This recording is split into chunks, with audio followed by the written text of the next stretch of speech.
Green. Hug. Johnson. Melton. Rowe. Bagley is absent. Mr. President. Here, please rise. Remember, hug. I pledge allegiance to the flag of the United States of America and to the republic for which it stands, one nation, under God, indivisible, with liberty and justice for all. Please be seated.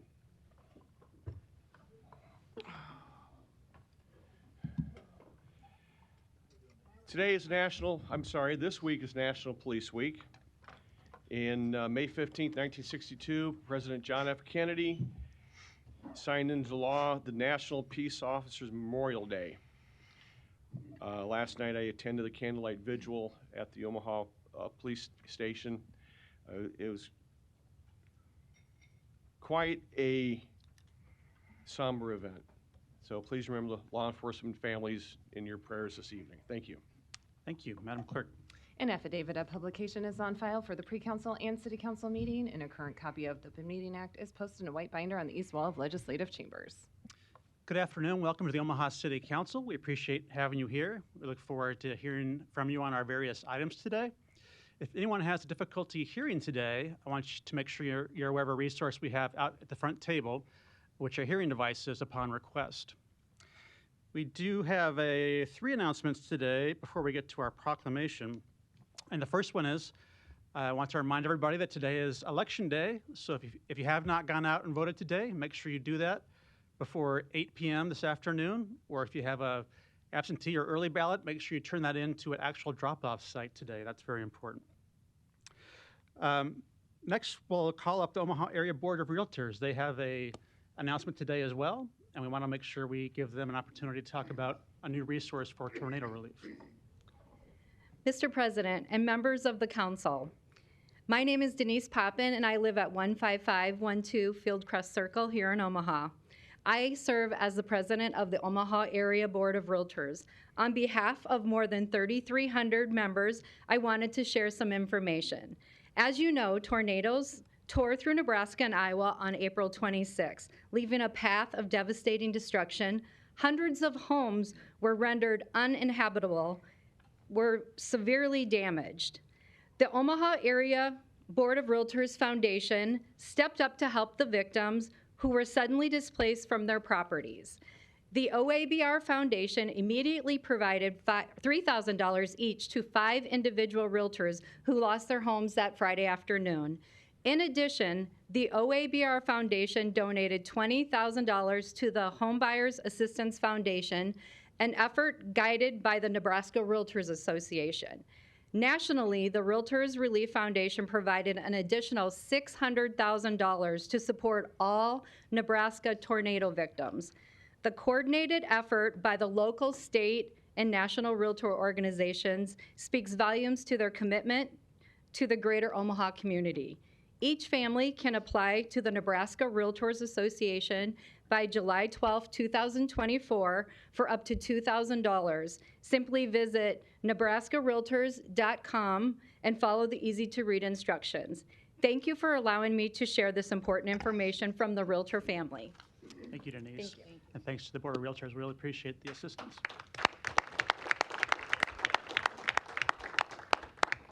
Mr. Harding, I believe you wanted to address that and then also announce some visitors. I do. I wanted to thank Denise and the Omaha Area Board of Realtors for not only their local efforts, but helping to coordinate that additional $600,000 to victims of the tornado.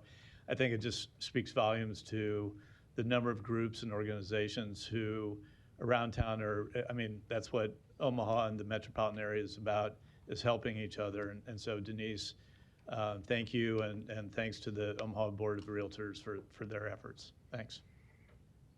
The additional announcement I had was today I had the opportunity to meet with about 25 USILI organization individuals who are here in the chambers this afternoon. They I was going to say suffered through the county board meeting this morning, and now they're now they get to enjoy the city council meeting this afternoon. But they I think have another week or so here in the States and have been traveling across the country, learning about different forms of government in different states, seeing how that works, seeing how that operates.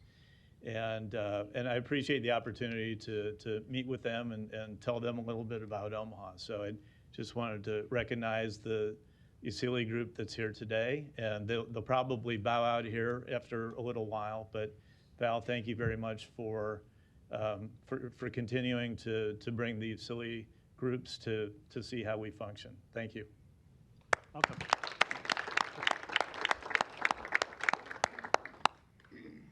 Now we'll proceed to our proclamations. Mr. Hug, the floor is yours. Thank you, Mr. President. Would the family please come up to the podium?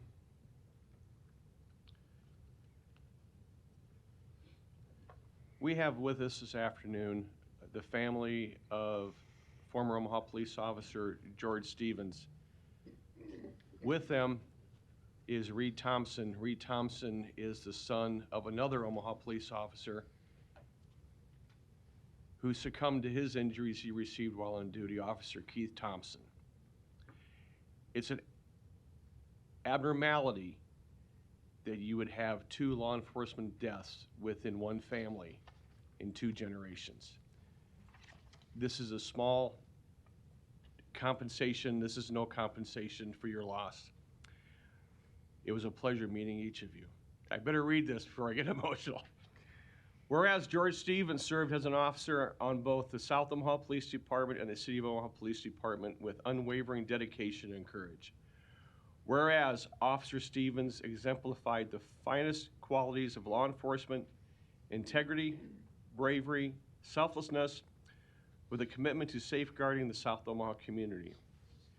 Whereas Officer Stevens embodied the essence of service, demonstrating valor in times of danger and compassion in times of need.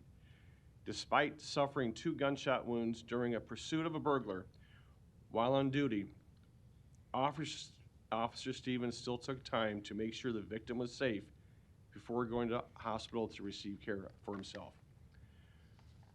Whereas Officer Stevens passed away while on duty on May 25th, 1925, his commitment to upholding justice served as inspiration to all who knew him, and his legacy will endure as a reminder of the honor and sacrifice given by those who serve the Omaha community. It is my great honor to present this to you.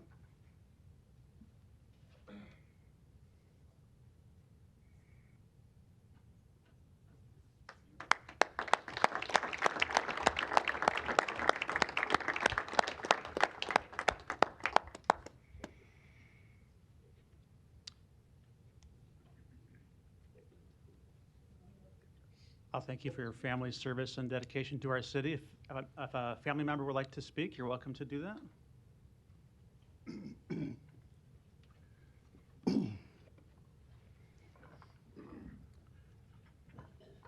This was a little bit of a surprise to me, to finally get this recognition from my grandfather. I want to thank in particular all of the council members, but in particular Council Member Hug. Was actually a discussion I had with him at a meeting about a street repair that this got brought up. And I just want to thank you on behalf of my family. We appreciate it very much. Thank you. Thank you. Thanks for being here.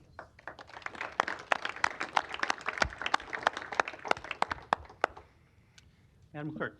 Item 6, to consider a Class I liquor license for Okie Dokie Bar and Grill located at 2007 North 72nd Street. Council members, this item was laid over from the May 7th meeting. The vote can be today. Are there any lights or a motion? Mr. Harding, you're recognized. I believe this is an interdistrict, is it not? Yes. Yeah, so I'll make the motion on your behalf. I think you'll be supportive of the motion I'm going to make to recommend that this go to the Liquor Commission with no recommendation from the City Council. Second. There's a motion, a second for no recommendation. No further lights. Roll call. Harding. Yes. Hug. Yes. Johnson. Yes. Melton. Yes. Rowe. Mr. President. Yes. Motion passed 6-0. Item 7, to consider a Class C liquor license for the tenant located at 6201 Maple Street. Public hearing and vote on number 7 is today. First, we'll take testimony from the applicant, who is by Zoom. Ms. Amerson, we'll get you off mute here in a minute. Okay, try that. Hello, thanks for having me. You bet. I want your name and address for the record, please. My name is Nancy Emerson, and I'm representing the tenant Omaha at 6201 Maple Street in Vinson, Omaha, Nebraska 68104. Okay, thank you. Are there any other proponents today? Seeing none, any opponents?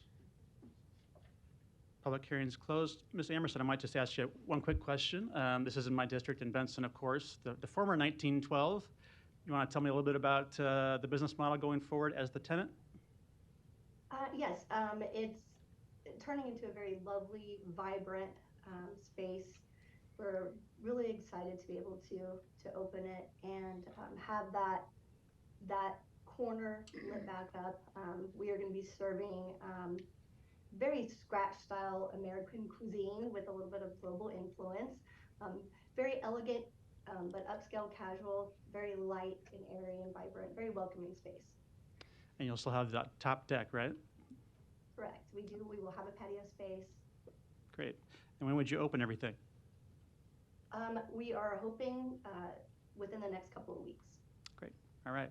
Thank you for that, and good luck. Is there a motion? Thank you so much. Motion and a second to approve. No further lights. Roll call. Harding. Hug. Johnson. Melton. Rowe. Mr. President. Yes. Motion passed 6-0. Thank you. Item 8, to consider a Class C liquor license for Capital Arcade located at 1002 Dodge Street. Public hearing and vote on number 8 is today. Proponents, please. Good afternoon, Mr. President, members of the council. David Houghton here on behalf of the applicant, Worley Investments, LLC. I'm located at 2804 South 87th Ave. The Capital Arcade, Worley Investments is responsible for some of the entertainment spots that the council may know, like the Fat Putter and Prehistoric Putt. The concept here will be about 40 arcade games served with a full bar and also a kitchen. If the council has any questions, I'd be happy to answer them. Thank you. Any other proponents today? Seeing none, any opponents? Public hearing is closed. Ms. Johnson, you're recognized. Thank you, Mr. President.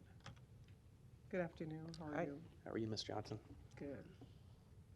Can you elaborate on the operation of the business to include hours of operation, security, a little bit about the owner and the perhaps training of serving liquor at that establishment? Yeah, so they, as I mentioned before, Mike Worley, who's a general partner of Worley Investments, already owns and operates a few putt-putt locations, putt-putt style locations that serve beer and other beverages and food. The concept here is going to be very similar to those concepts. Instead of having putt-putt, this location will be focused around arcade games. Any security measures and hours of operation, I think, will be similar to their other locations throughout the community. So for those of us that are not familiar with their hours of operation, can you tell me what the hours of operation is? I cannot as I sit here, but I can supplement your office with that information if it's helpful to you. Yeah, that would be helpful. I'd be happy to just do that. for Point of information. And then the training as far as liquor license at that facility, is that there are two same as the other locations? Yes, that's correct. Okay. All right. Thank you. Thank you, Councilman. Motion to approve? Second. Motion and second to approve. No further lights. Roll call. Harding. Hug. Yes. Johnson. Yes. Melton. Rowe. Yes. Mr. President. Yes. Motion passed 6-0. Item 9, to consider a Class C liquor license for Prehistoric Putt located at 2500 South 120th Street.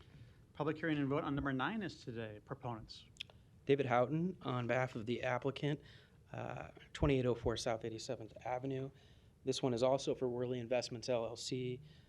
As I mentioned before, Worley Investments operates a few putt-putt locations that serve food and have a bar attached. This prehistoric putt location will be similar in concept to their one in Elkhorn, except they're going to treat it as sort of a hub for their operations. The footprint, I think, is going to be around 30,000, 40,000 square feet. So in addition to putt-putt, it's going to offer some more entertainment options. If the council has any questions, I'd be happy to answer them. Thank you. Any other proponents today? Seeing none, any opponents? Public hearing is closed. Second. Motion to approve in a second. Roll call. Harding. Hug. Johnson. Melton. Rowe. Mr. President. Yes. Motion passed 6-0. Item 10, to consider a Class I liquor license for Time on My Hands Crafts and Services located at 7020 Maple Street. A's Communication in opposition. Public hearing and vote on number 10 is today. Proponents, please. Hi, my name is Sierra Mosley, 7020 Maple Street, Omaha, Nebraska, 68104. I'm the owner of Time on My Hands Crafts and Services. Okay, thank you. Any other proponents today? Seeing none, any opponents? Public hearing is closed. So this is a new location about 70th and Maple. I want to tell us a little bit about your business model too. Yes, so we are a craft studio. We're actually the first Black-owned craft studio in the state of Nebraska. We offer a variety of different craft activities that individuals can come in and do. We've actually been at this location since October. We're just looking to expand into this realm. We've had some of our customers inquire about these different the liquor services, so we decided to pursue that option. Okay, great. This is in my district and I would be supportive. Is there a motion? Move the approval. Motion is second to approve. Roll call. Harding. Hug. Johnson. Melton. Rowe. Mr. President. Yes. Motion passed 6-0. Thank you. Thanks. Good luck. Item 11, to consider a special designated liquor license application for Taste of Omaha at Heartland of America Park, located at 225 South 8th Street on May 31st from 5 p.m. to 11 p.m., June 1st from 11 a.m. to 11 p.m., and June 2nd from 11 a.m. to 8 p.m. Public hearing and vote on number 11 is today. Proponents, please. Mike Mancuso. I'm with the Taste of Omaha, Inc. My address, 3112 North 126th Street, Omaha 68164. Thank you. Any other proponents that want to speak? Seeing none, any opponents? Public hearing is closed. Ms. Johnson, you're recognized. Thank you, Mr. President. Mr. Mancuso, happy to have you have this wonderful event in District 2, also the Riverfront Park. Motion to approve. Second. So motion and a second. I would also thank you, Mike. It'll be great to have it back on the riverfront, and thank you for your perseverance the last couple of years while that was under construction to carry on the event in different locations. It's a great event for Omaha, and I'm sure it will continue to be so. Thank you guys for the support, and we hope to see you, and we'll be in touch to get involved too. So thank you very much. You bet. There's a motion and a second to approve. Roll call. Harding. Hug. Johnson. Melton. Rowe. Mr. President. Yes. Motion passed 6-0. Item 12, an ordinance to approve a major amendment to a PUD overlay district located at 19050 Jackson Court. Planning Board and Planning Department recommend approval. Public hearing and vote on number 12 is today. Proponents, please. Seeing none, any opponents? Public hearing is closed. Second. There's a motion to approve in a second. Roll call. Harding. Hug. Johnson. Melton. Rowe. Mr. President. Yes. Motion passed 6-0. Item 13, a resolution to approve the 1508 Marcy Tax Increment Financing Redevelopment Project Plan located at 1508 Marcy Street in an amount up to $2,443,131. Public hearing and vote on number 13 is today. Proponents. Good afternoon, Don Seaton, Omaha City Planning. This is a downtown redevelopment project located northwest of 15th and Marcy. Be a new 4-story apartment building with 83 market rate units, constructed 4 levels constructed on top of 1 level of underground structured parking. The project is within an extremely blighted area, so it'll be a 20-year TIF term. It's also in the influence area of the urban core housing and mobility district, so there's a contribution to the streetcar system. Total project investment is about $18.5 million for downtown. They're asking for $2,443,131 in TIF support. It complies with our master plan. It's an appropriate land use for the area. We ask for your approval. Thank you. Any other proponents today?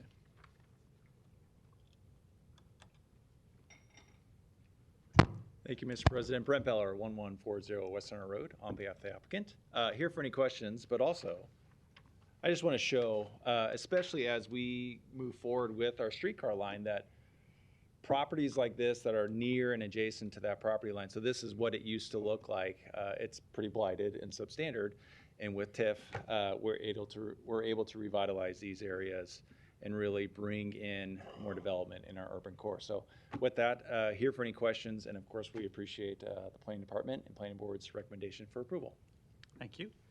Other proponents? Seeing none, any opponents?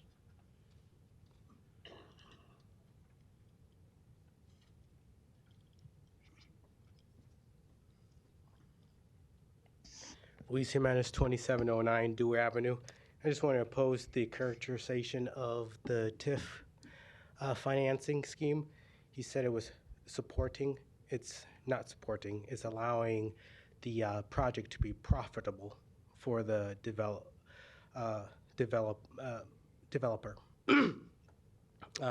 What I mean by that is that the TIF allowed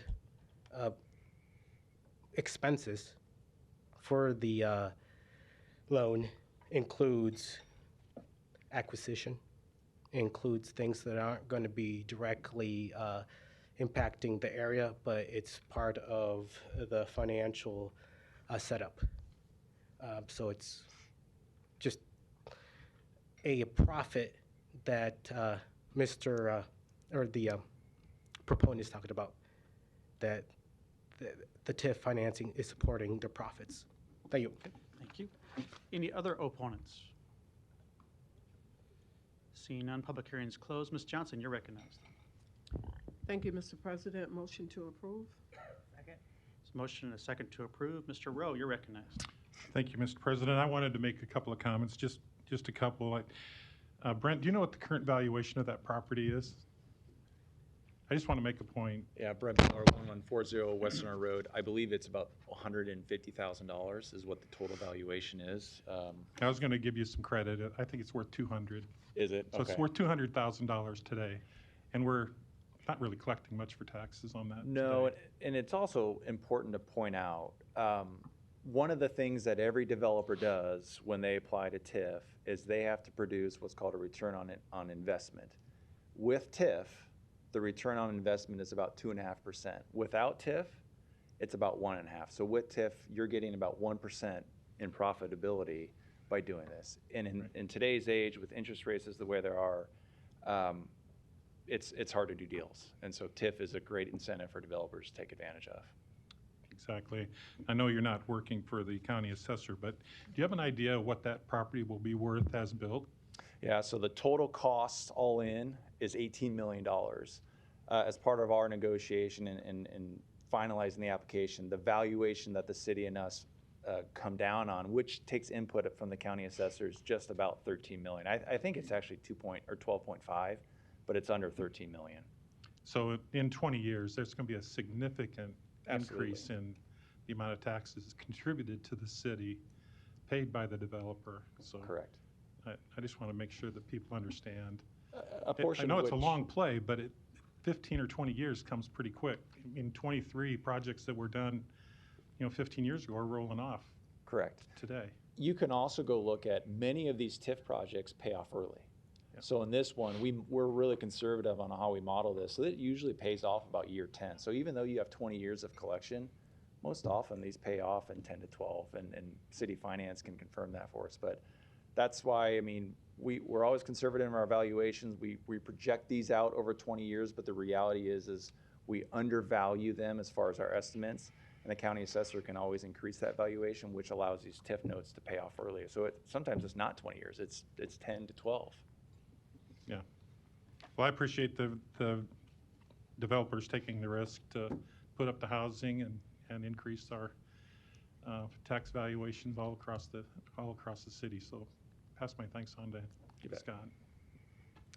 Thank you. There's a motion and a second to approve. Roll call. Harding. Hug. Johnson. Melton. Rowe. Mr. President. Yes. Motion passed 6-0. Consent agenda. Any member of the city council may cause any item placed on the consent agenda to be removed. Items removed from the consent agenda shall be taken up by the city council immediately following the consent agenda in the order in which they were removed, unless otherwise provided by the city council rules of order.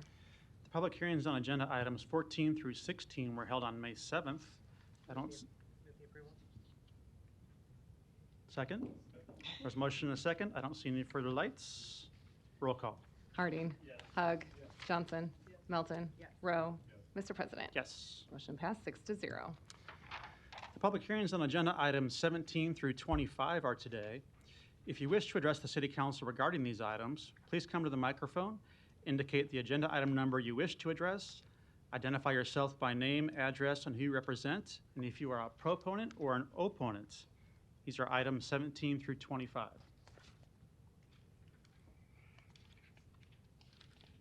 Seeing none, public hearings are closed. Second. Motion and second to approve. Roll call. Harding. Hug. Johnson. Melton. Rowe. Mr. President. Yes. Motion passed 6-0. Item 26, an ordinance to approve a major amendment to a mixed-use district development agreement for The Hill located northeast of 168th and State Streets. Planning Board and Planning Department recommend denial. Council members, this item was laid over from April 30th and requires a vote of 5 council members to approve. Ms. Melton, you're recognized. I might not say this as articulate as Councilman Harding said it earlier today, but I normally follow the planning board, our master plan. I think it's extremely important. We're in the process right now of just starting to review and redo our master plan, reevaluate our master plan as it is. I think that this section that we're looking at is extremely unique. I kind of think of this as something like when you go in front of the Zoning Board of Appeals for a waiver, when you have kind of a different piece of land or a different situation that maybe doesn't fit into the exact rules.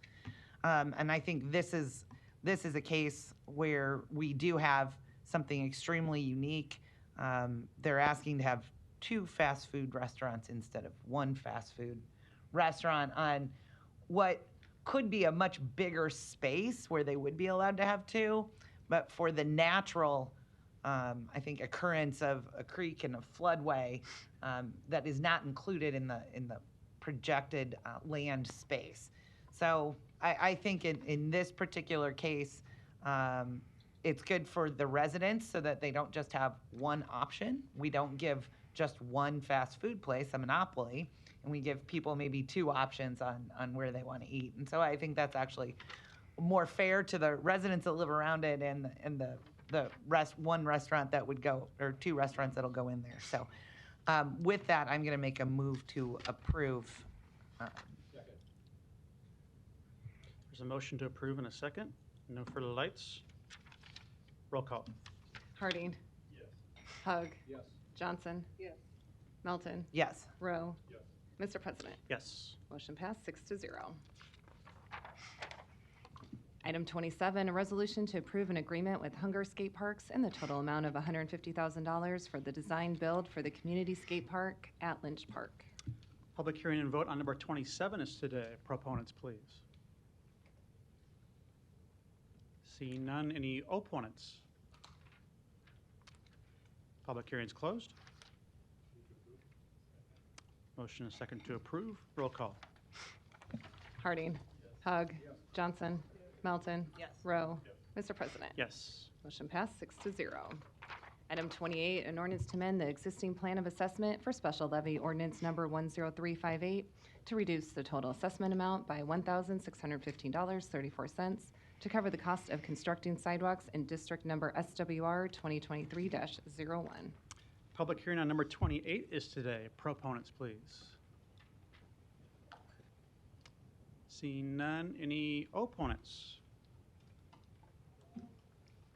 Public hearing is closed. Item 29, an ordinance to approve the 1904 Farnham Tax Increment Financing Redevelopment Agreement. Public hearing on number 29 is today. Proponents, please. Yeah, Don Seaton, City Planning. I'm here to answer any questions you may have on this agreement. Thank you. Any other proponents today? Seeing none, any opponents?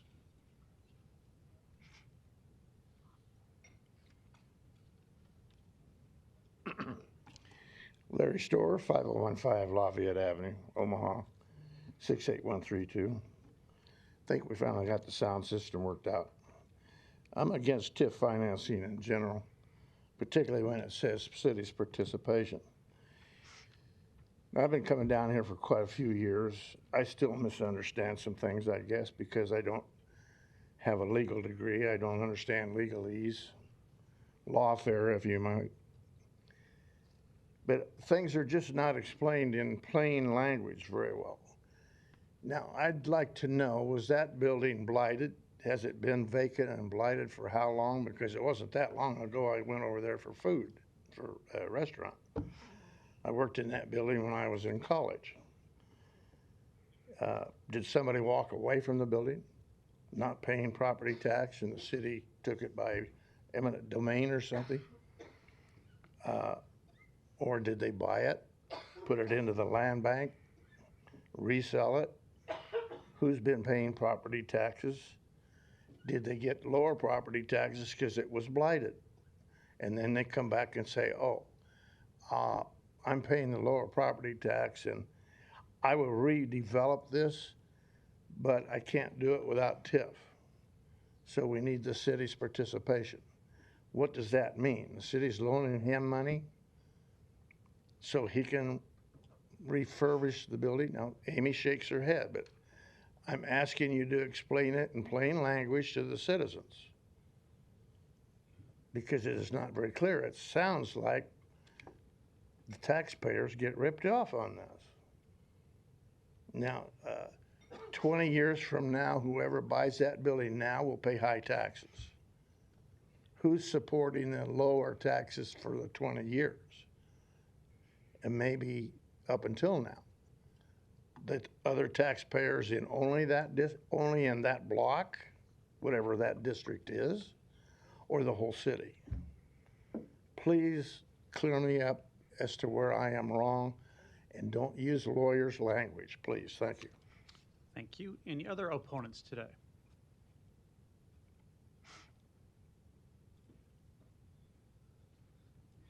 Luis Jimenez, 2709 Dewey Avenue. I kind of agree with Mr. Storr on this one. I don't understand how this agreement is not double dipping on the TIF financing since it's part of the urban core that the streetcars are already tapping into to finance its TIF eligible improvements. Is this double dipping? Where is this money going to be coming from if the streetcar is already sucking up the financing? Thank you. Thank you. Any other opponents to number 29?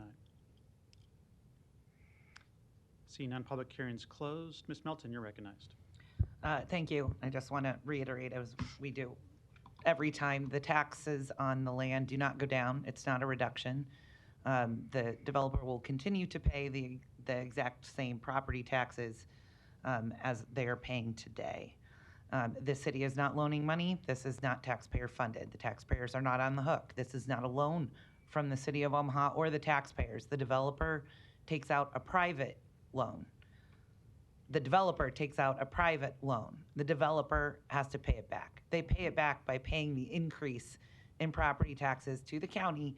The county then takes that money and pays the developer's loan. If the developer does not pay their property tax, the loan does not get paid. They come back on the developer, just as in any private loan. This is how it doesn't cost the city of Omaha anything. The county still receives the full amount of the property taxes that they're receiving. Bridget Hadley, just 2 weeks ago, explained it in detail, not in legal terms, and in more detail than I just did. And she has done a fabulous job on the planning website. If you go to the Omaha City Planning Department's website and go to the tax increment financing, Ms. Hadley has put together just an excellent explanation with slides, so it's visual, you can read it, you can see it. And by the way, our planning department, Don, Bridget, they're willing to take anybody's call and even meet with them individually, and they've had that offer out there for at least 5 years and have repeated it. So they're more than happy to talk to anybody who has more questions after reviewing the website. So I just kind of gave the short piece, but actually what we're voting on today is actually not the tax increment financing. That was already passed. We're actually voting on the agreement. So that's what we're voting on today, is the agreement between the city and the developer. Thank you. Or I guess we're going to vote on it next week. Today's just public hearing. Thank you. Thank you, Ms. Johnson. Thank you, Mr. President. Don, if you wouldn't mind coming up. I have a constituent that has asked some questions. If you wouldn't mind answering those questions, please. I'll do my best, and if I'm unable, the developer has arrived and may also help. Thank you. Larry, if you wouldn't mind coming back up and restating your questions.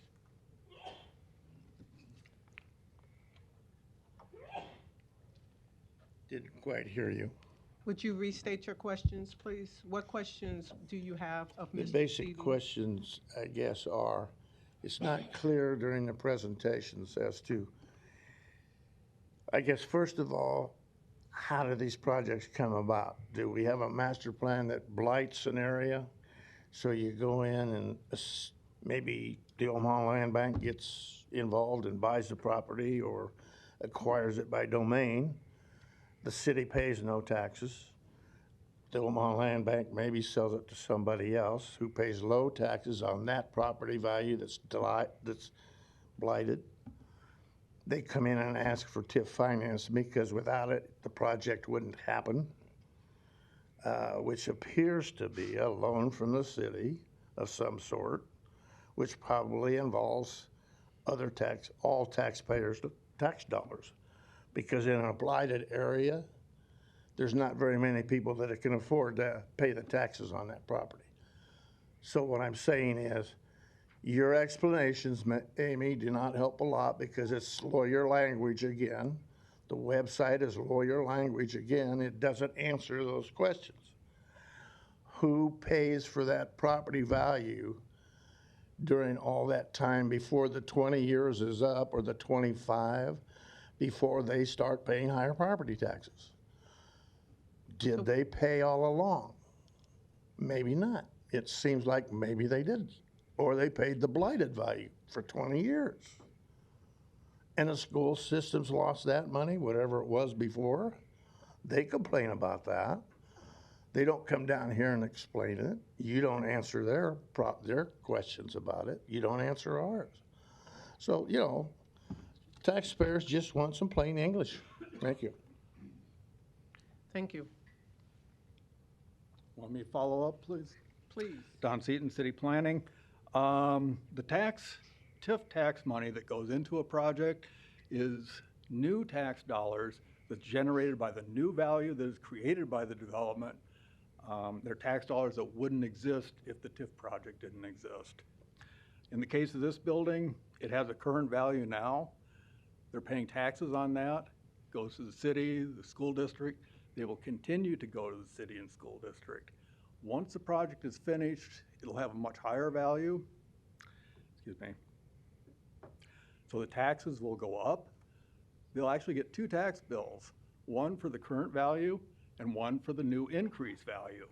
They'll pay both of those to the county, but the tax dollars on the new value that they add goes back into the project. And one other item. Well, participation. The IRS participates with me on my tax return. That doesn't mean they pay my taxes. City participation does not include city dollars. Thank you so much. Thank you. Mr. Rowe, you're recognized. Thank you. I'd like to have Mr. Agarwal step up if he would. I know a couple of weeks ago you went through this for us, but would you mind just kind of, I think there may be some new people that are tuning in today that maybe just give us an idea of what the plan is for this property? Yeah, absolutely. Neeraj Agarwal, 1901 Howard Street, Suite 300, Omaha, Nebraska, 68102. As we kind of discussed, this project is part of our long-term plan to, I think, address a big need for, I guess, repurposing what are now vacant and underutilized office buildings and other commercial buildings downtown into affordable housing. I think with COVID, I think everybody realized you're going to have a lot of these buildings that are not going to be utilized. So what is a good use for them? And one of these uses we think is affordable housing. And this project is an example of that.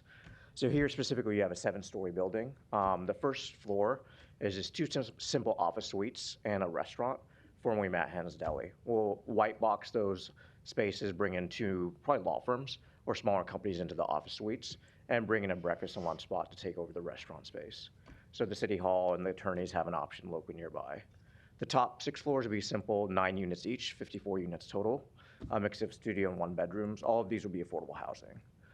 So when we say affordable housing, we always try to clarify through what means we're using. So here it's through a tax credit program that NIFA, the Nebraska Investment Finance Authority, has in Lincoln, called the 9% Crane Project. And here we qualify because adaptive reuse of a non-residential building into affordable housing qualifies for the Crane program. So we utilize that basically program to get the main financing we need, which is state and federal low-income housing tax credits. We're also using state and federal historic tax credits and TIF to make this project work, which is roughly $25 million.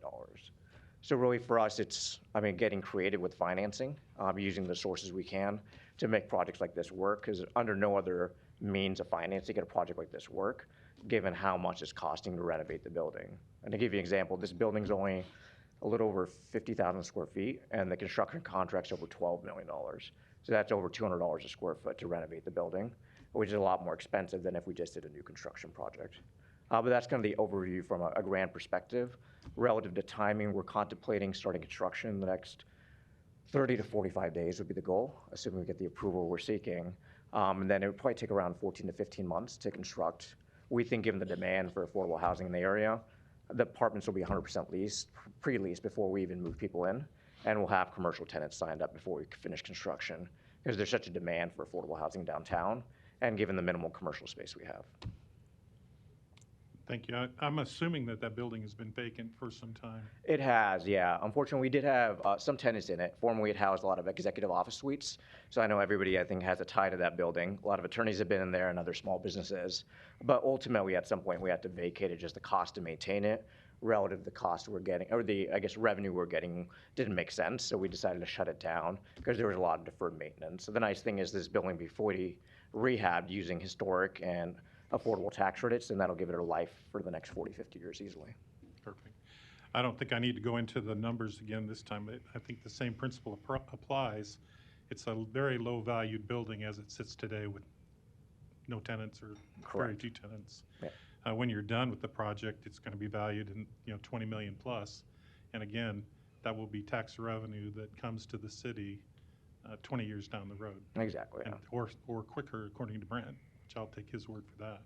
But appreciate you taking the risk and building some housing out of an old, cool old looking office building. Yeah, we appreciate it. Thank you. Thank you. There are no further lights. Next item, please. Item 30, an ordinance to approve the collective bargaining agreement with the Professional Firefighters Association of Omaha, local number 385. Personnel Board recommends approval. Public hearing on number 30 is today. First, we'll have a short overview from the negotiating team and then take proponents. Emphasis on short, as in summary. My name is Mark McQueen. I'm an attorney at Baird Home Law Firm. Worked with the Human Resource Department and the Legal Department on negotiating this contract. It's a 4-year deal. Wages are 5% increase in year 1, 4% increase in year 2, 3% increase in years 3 and 4. It's a cumulative increase over 4 years of 15%, 3 3/4% on average per year. One of the other top priorities going into these negotiations was to do something about fatigue on med units. Some of the med units run at a much higher pace than others. There's burnout, and there's a problem with folks not wanting to work on the med units after a while. So we tried to come up with innovative solutions to address that, and I think we did. We provided for extra incentive pay for the folks that are acting as a lead on the med unit or training on the med unit.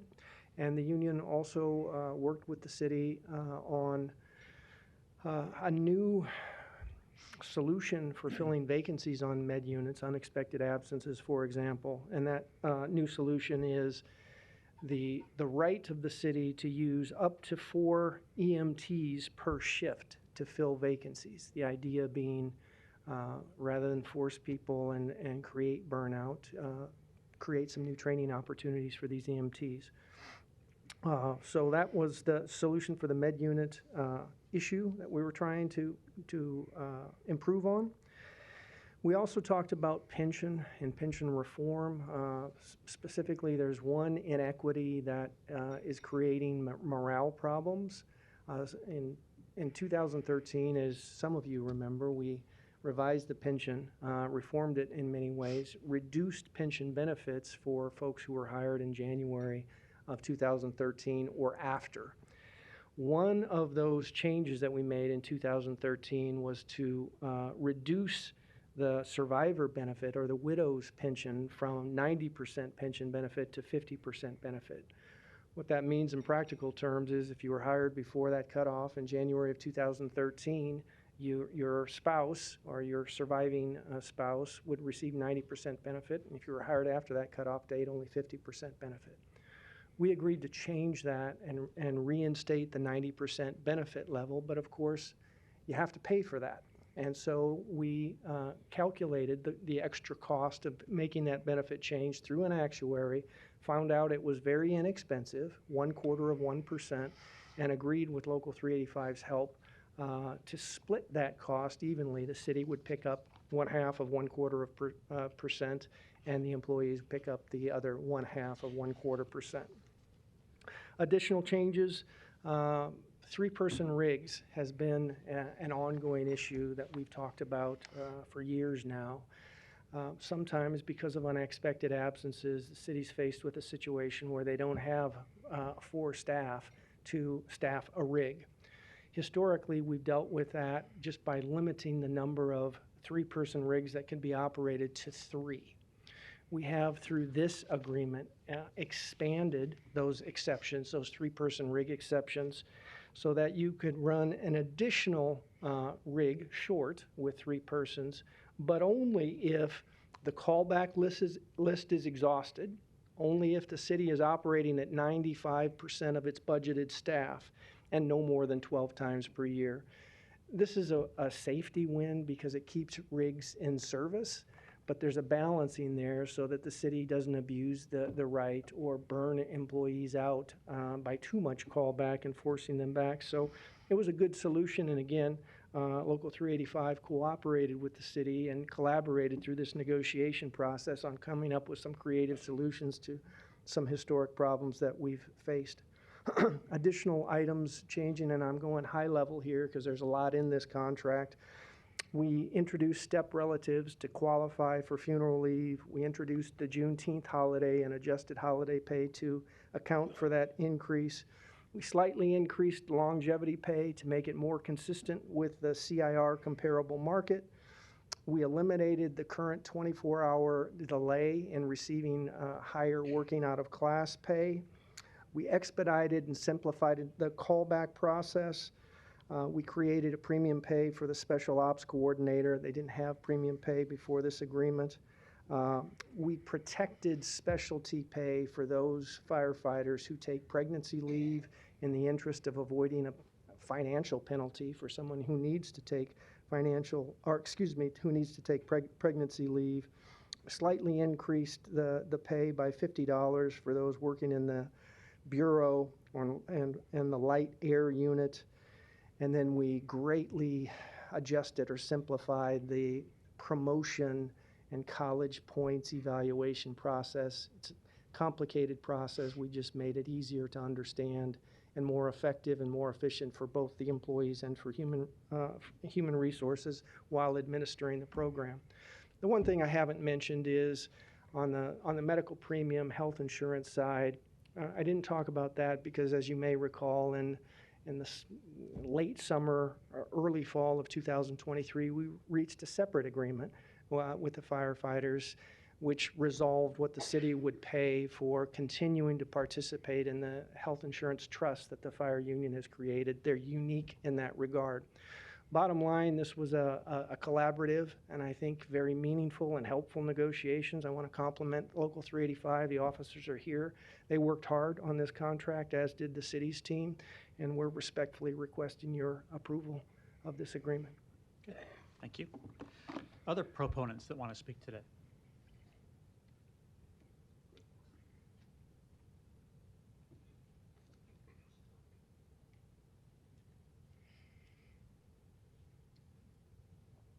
Good afternoon. Jason Bradley, Assistant Fire Chief, 1516 Jackson. We're here in support of the ordinance and ask for your support. And we're here to answer any questions that you might have. Thank you. Other proponents?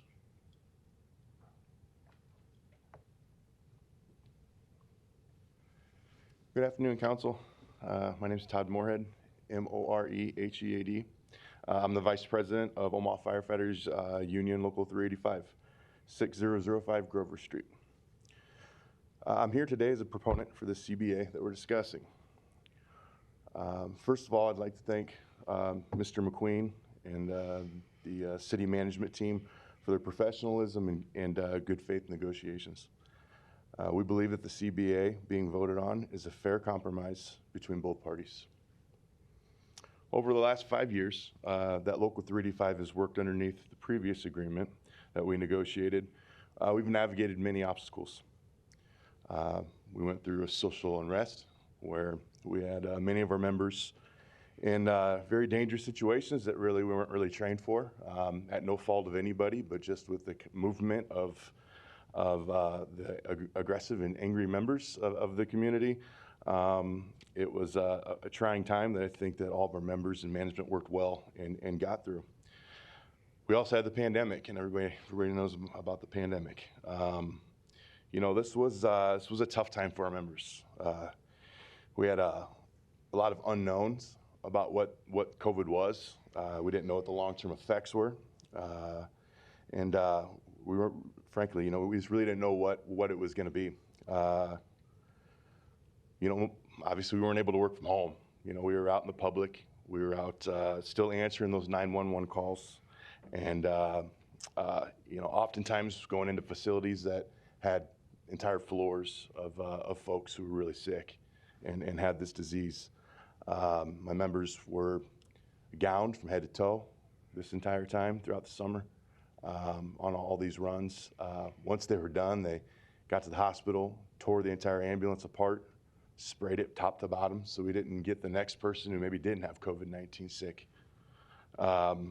It was tough. It was a tough year or 2 years for us. You know, our members were wearing masks for pretty much 24 hours a day while they're at work, so we didn't get each other sick. It was, like I said, it was a tough time. And then just recently, you know, we had the tornadoes that came through the western part of our city. You know, we had members who were out there, you know, helping and doing what they knew they had to do and would do what was right, and they had their own homes that were damaged and a few that were completely destroyed. And, you know, and they didn't care. They were out there helping and making sure that the public was safe.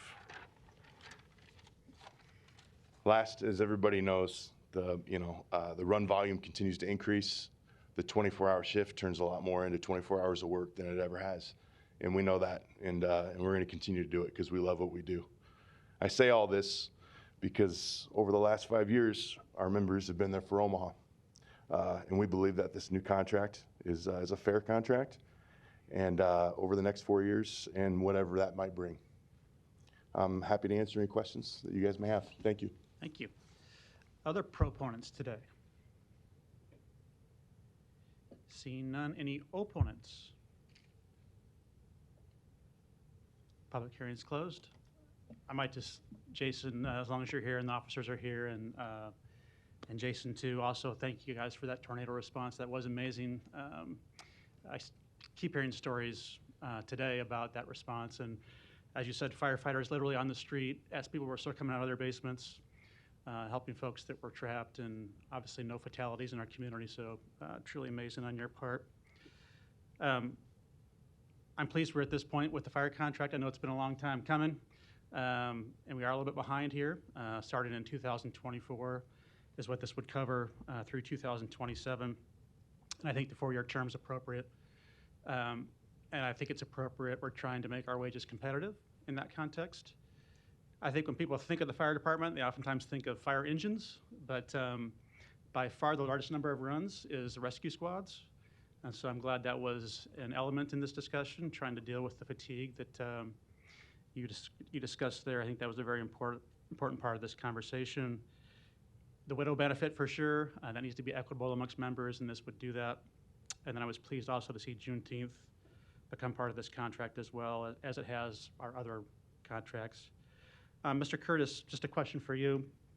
On the financial side of the contract, from your perspective as finance director, I'm sure you've done the financial analysis of this contract and don't have any concerns about the city being able to meet these commitments?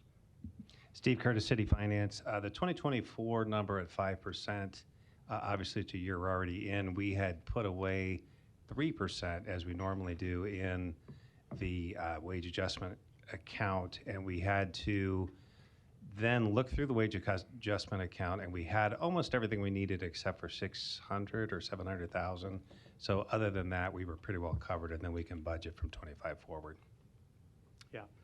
So in the 2024 budget, 3% wages was budgeted. This is a 5% wage increase, so about a $2.5 million difference, right?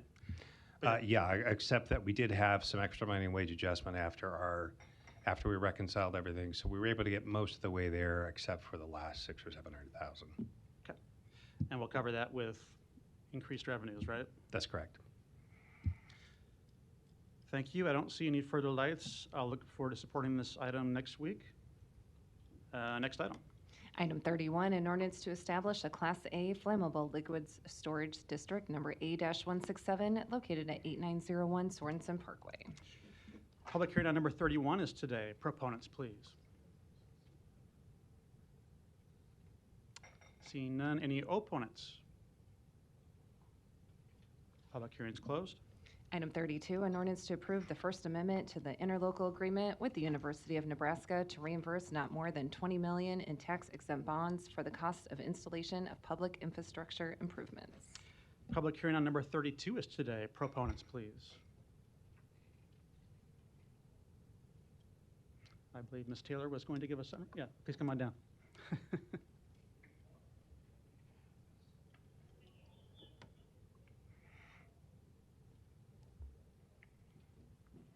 Good afternoon, Jennifer Taylor, City Law Department.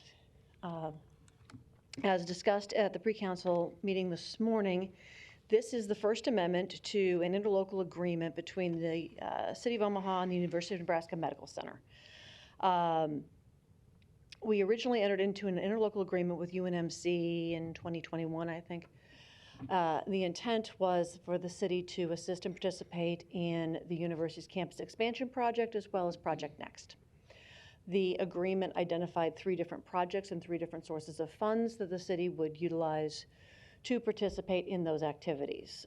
First and foremost was $18 million towards public improvements in and around the campus. Those public improvements, as many of you know, are aware, are underway and almost complete as of today, and that is some of the redesign of Saddle Creek, the intersection at Leavenworth, some of the public improvements installed in and around the steel casting sites, et cetera. The second piece was the city's construction of a $30 million parking facility that would support the new administrative tower, the addition of staff at UNMC, as well as the new development at the steel casting site. This council has had a couple of presentations from Green Slate about the Catalyst project, the Whitman building, and the new apartments that are going to go up at the steel casting site, all of which will be supporting the garage facility that the city will construct. The third piece was $45 million, or up to $45 million, of funds collected through the city's occupation tax on cigarettes. So those funds would be available for up to 10 years at a certain amount every year for the funding of activities associated with Project Next. Project Next was identified as a partnership between UNMC, the Department of Homeland Security, and DHHS to construct a biohazard medical facility and other projects in that vein. Since then, UNMC continues to work with the federal government to garner that funding and to move forward with Project Next. In the meantime, they have identified what they are referring to as Project Health, which is phase 1 of Project Next. Will be an impactful project for the university as far as expanding some of their academic teaching facilities and some of the services they provide. Those are set forth in Exhibit B to the amendment that you have in front of you today. The city's participation in that project is going to be, from this point forward, tied to the state's allocation of funding for Project Next as well. So in 2021, the state authorized $300 million allocation of funds to UNMC to fund Project Next. That funding has not been approved or allocated specifically. The state is holding that as UNMC continues to work on their federal grants. What we're doing here is we're going to tie our $45 million contribution of cigarette tax funds to that state allocation. So as I explained this morning, should the state, through the state statute that has been passed in the Transformational Projects Act, should UNMC have a project that meets its Project Next criteria as set forth in that act, and the state decides that it does so and funds that project, then we will fund it a similar allocation. So for example, the state had allocated $300 million, so we allocated 15% of that, or $45 million. Keep in mind that the project that UNMC has put forth to both the state and the city is a $2 billion project to the city, that the state is funding at $300 million, that we would match at 45. If the state ultimately decides to fund this project at a lesser amount, the city would then also fund the project, but at a correspondingly lesser amount. So the funding is there and available to UNMC. Should UNMC get the funding it needs and move forward with the project that matches the state requirements, that would be at a sufficient size that we would also want to fund at a similar level as the state. Also, as I noted this morning, the city of Omaha is only allowed to actually reimburse UNMC as a nonprofit academic teaching facility for certain expenses, primarily the construction of a medical or hospital facility.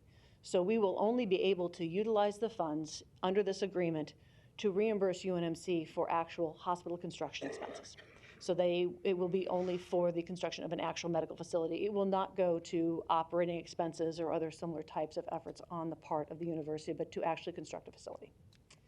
So that's what the amendment does. If there are any questions, I'm happy to answer them. Thank you. Any other proponents that want to speak today? Seeing none, any opponents?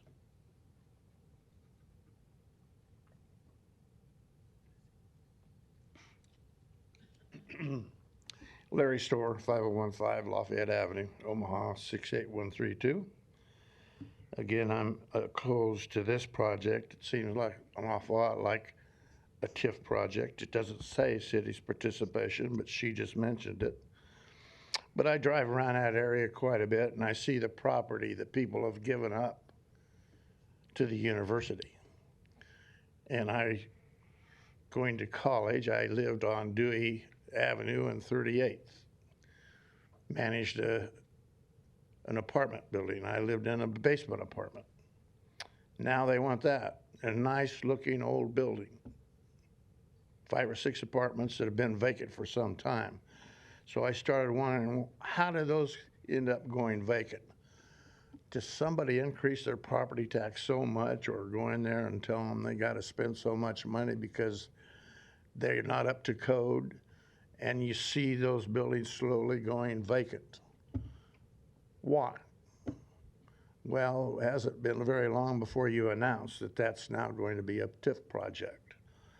And you've had this density stuff going on in the Dewey Park area, Blackstone, for quite some time. There's lots of new buildings there, high-rise density.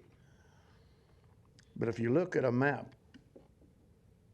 of Omaha and look at how the university city has expanded in every direction.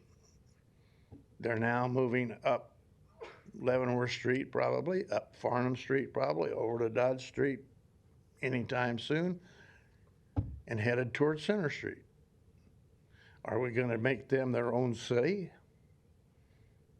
Are they going to get their own financing for everything?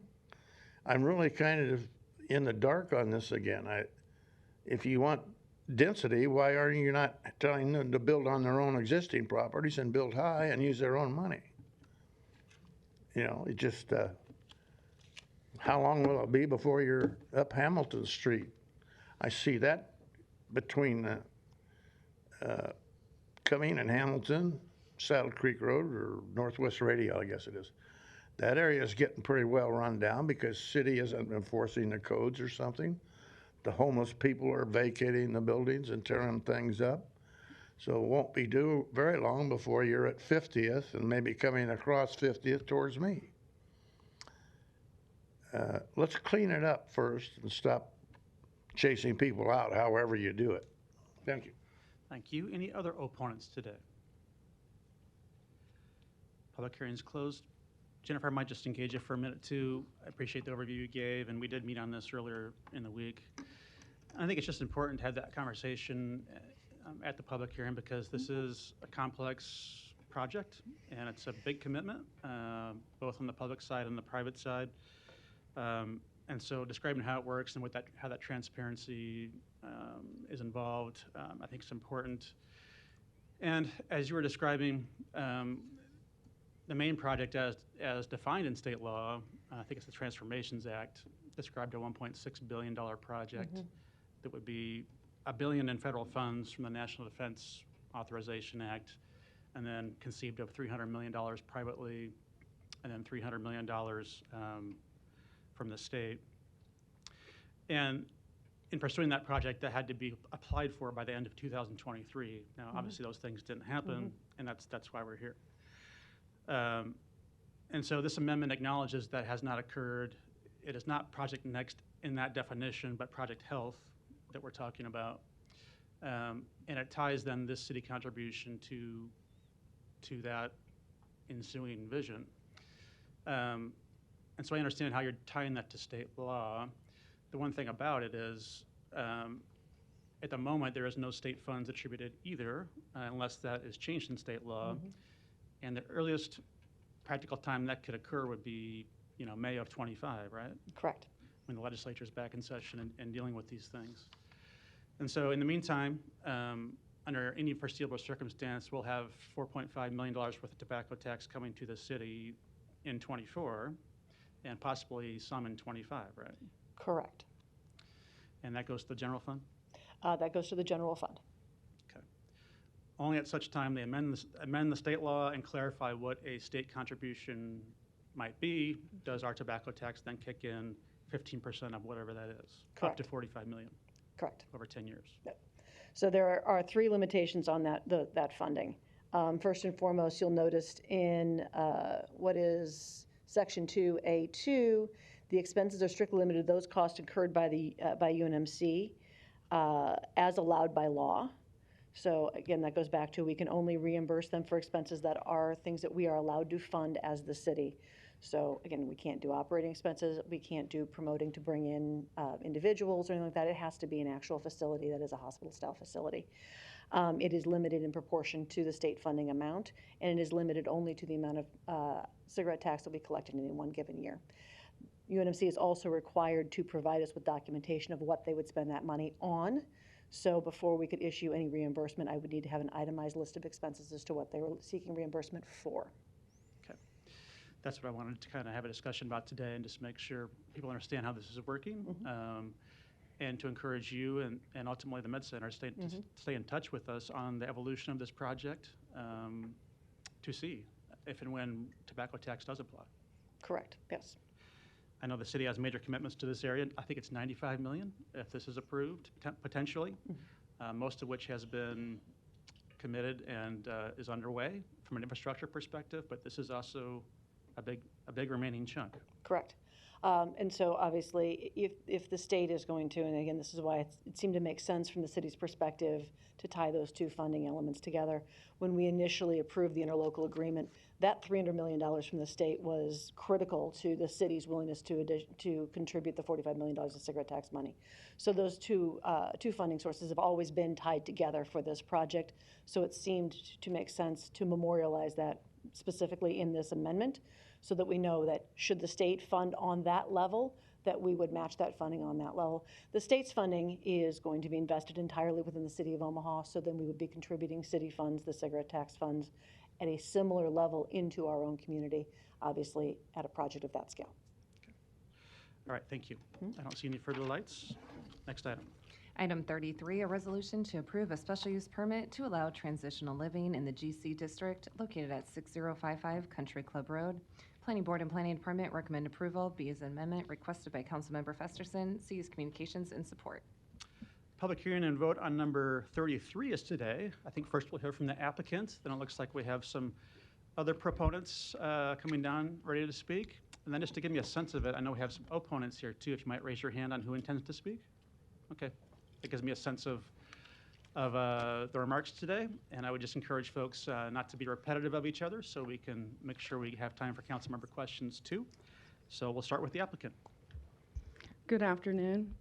My name is Casey Parker, 1645 N Street, Lincoln, Nebraska. I'm the Executive Director of the Mental Health Association of Nebraska, better known as MHA. I'm here today in hopes that MHA can move forward with opening a transitional living home for people re-entering our community from the Nebraska Department of Correctional Facilities. As you know, the home is located at 6055 Country Club Road in Omaha. We will call the house the Greenhouse in memory of our former director, Alan Green. We plan to model the greenhouse after our Kia house and Hanu home. The Kia house was opened in operation in December of 2009.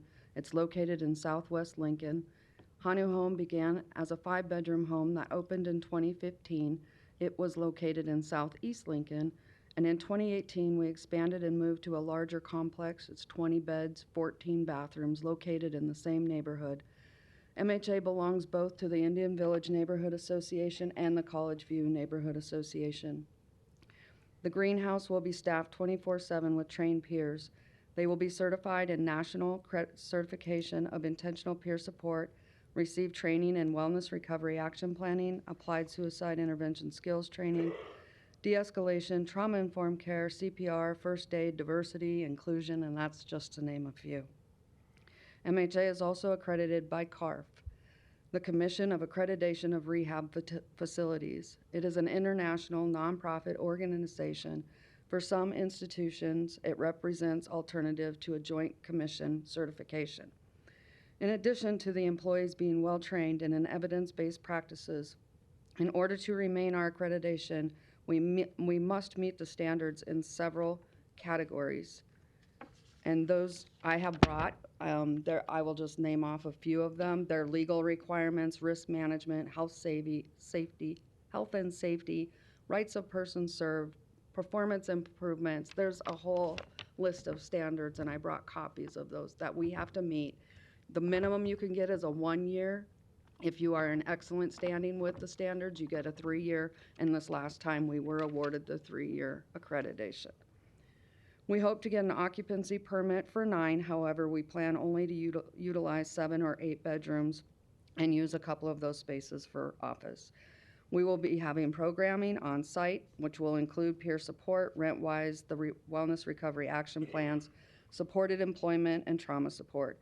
MHA has a formal working relationship with Metro Community College, who will have staff on site to support our guests with education and employment. We will utilize community partners such as Community Alliance, Centerpoint, and Lutheran Family Services. MHA staff will actually support them in getting these services, not just making the referral. Like our Hanu home in Lincoln, we hope to meet with parole and probation officers at a minimum of weekly. Staff at the greenhouse will track when people leave the house and when they return. This is also a requirement of the fire marshal when they do fire inspections. We will look at the utilization of our services, any changes in their behavior, and address any concerns immediately. During the day, there will be a minimum of 2 staff on site, and it will also be staffed in the evening, overnights, and weekends. There will be a program lead who will be knowledgeable in all emergency procedures, a program coordinator, Tessa, who will be responsible overall for the coordination of care and daily operations of the house. I will work closely with Tessa to ensure that all policies and procedures are followed and handled any situations and concerns. I have a 13-member board of directors who oversee my work. Many of them are here today. MHA will have outside security cameras. We hope to build relationships with our local law enforcement as we have in the Lincoln area, evident by the letters submitted to you by Police Captain Michael Woolman and Joseph Wright, the Director of Security for Lincoln Public Schools. In the past 15 years that we have been operating houses in Lincoln, there has never been a critical incident, and again, this is noted in their letters. MHA has a compliance committee that meets monthly to ensure we are in compliance with the CARF standards, policies, and procedures. We also have a formal grievance process and critical incident process. Annually, MHA directors analyze grievances and critical incidents where we look at trends and areas that need addressed, and this quality assurance process is then reported to our board of directors. You will hear from many people today who have fears and concerns based on their own experience, which I appreciate. I want you to know that I am a survivor of childhood trauma. I lived and grew up in low-income housing development and witnessed things as a child people never should. I became a statistic of having a child at the age of 17 and still today struggle with my own trauma and behavioral health issues. Early in my career, I worked only with people who lived with mental health issues and refused to work with certain people with criminal backgrounds. Then I learned how often people with mental illnesses were ending up in our jails and our prisons. I started going into state correctional facilities 9 years ago and have had thousands of conversations with people I once judged but had never met. I have talked with people who will never be released. I have learned that most people who are in prison did not meet my assumption of who they are. I learned what happened to them and not what was wrong with them. I was wrong. Are there people who need to stay in prison? Absolutely. However, most of them are returning to our community. MHA staff plan to meet people long before they transition to our house and build that relationship with them, the goal being that both the MHA staff and the potential guests feel confident that the house is a good match for them. I am hopeful with continued education and understanding that we can move forward and support people reentering our community. Do you know how many houses like ours are in the Omaha area? How many of them have come before you and completed this process? How many of them have obtained permits? I may be wrong, but I'm guessing not many. People open houses all the time for profit and not going through this process. They do not ask for building inspections or fire inspections. They don't get occupancy permits. They open their doors, putting several people in a room, collecting several dollars per night per person. MHA wants to bring this issue to light. We want to show people that even though we could take the easy way and do the same as they have, it is more important to do the right thing. Even when things are hard, it is still important to do the right thing. We want to go through the process, making neighbors aware and gain their support. Give opportunity to our guests to live in well-established neighborhoods that have never experienced it before, while ensuring both our neighbors and our reentering citizens are safe. Thank you for hearing me. Thank you. I'm sure we'll have some questions for you in a little bit. Next, we'll take proponents.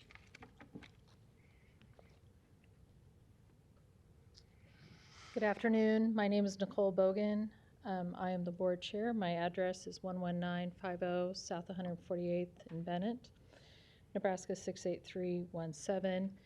We're asking you to approve our special use permit to provide the very needed housing for individuals coming out of incarceration in Nebraska. As you know, there is a housing shortage in our state and in our cities, And in fact, in a poll last year, federal poll, it was the #1 reason people were leaving our state. So we know there's a housing shortage. There's even a greater need for housing for people coming out of incarceration. One, because private landlords can discriminate against them, and public housing has a lot of restrictions that prevent them from having that opportunity. Our transitional housing program provides not only immediate housing for them in a safe, secure facility that's supervised, but also the supportive programs that you wouldn't have in other facilities. And studies show that people who are in that circumstance do better. You have less incidence of recidivism, less incidence of reincarceration. We have a structured and supportive environment. We provide many services, as you heard from Casey here, and we have qualified staff who have been rigorously trained to provide those services. It reduces homelessness as well. Again, studies show that those coming out of incarceration who are provided safe and secure housing in that first year, as opposed to those who enter a homeless facility, have, much less chance of any backup in incarceration or having parole violations. So I won't repeat everything Casey said here today. I would just ask that you pass this measure and look out for our neighbors that are coming back into our communities. Thank you. Thank you. Next proponent. Yes, good afternoon. Andra Bartels, 3901 North 27th Street, Lincoln, Nebraska, 68521. I'm representing my constituents at the Center for People, a community partner with the Mental Health Association in support of this transitional living facility. Thank you. Thank you. Next proponent.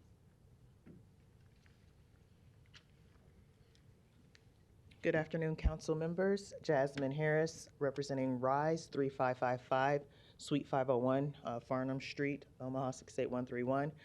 We just want to show our support for MHA and their transitional living house that they're going to create here in Omaha. I think this is now going on over a year. When we first came, when we were talking about zoning at a different place, and then the sentiment was, no, find somewhere else, we can help you. And they found a place that fits the zoning and the asks that they've been told to do, and they've been diligent in that process, and so we support them in showing up.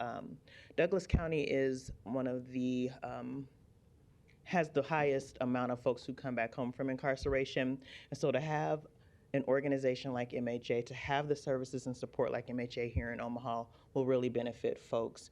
As these are people who are willing and wanting to increase their success of reentry, we really hope that there are more organizations like MHA who provide this kind of opportunity for people to have that, that peer support, to have the people walking alongside them in that transition to really help them. 90% of people come home after incarceration. So we have to really dig into who are we mad at and who are we scared of. And let's not continue to be mad at people who are really trying to change their lives around and put their best foot forward, especially with places like MHA who are really trying to help them get into that. And with RISE being a partner of theirs, we are always ensuring that we connect with folks and that we put them into the right places, and that we are working with the community members to ensure that their safety, that there is the conversation and the communication. And as Casey mentioned, they haven't had any critical incidences in the whole time that they've been in Lincoln. So I think they've proven themselves, and I'm really asking for your support because we really do need organizations like this here in Omaha. Thank you. Thank you. Other proponents?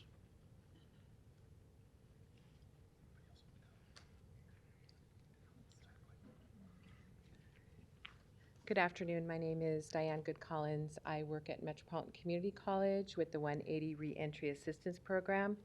And while Casey shared, we will have 2 full-time team members working with this project. I would like to testify on my personal behalf because I was somebody that came out of prison 20 years ago and made a decision to remain in Omaha instead of going back to my reservation.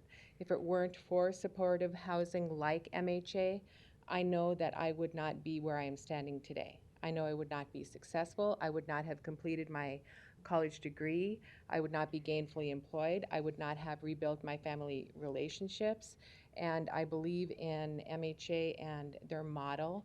I've worked with them since 2015, and I've seen many successes.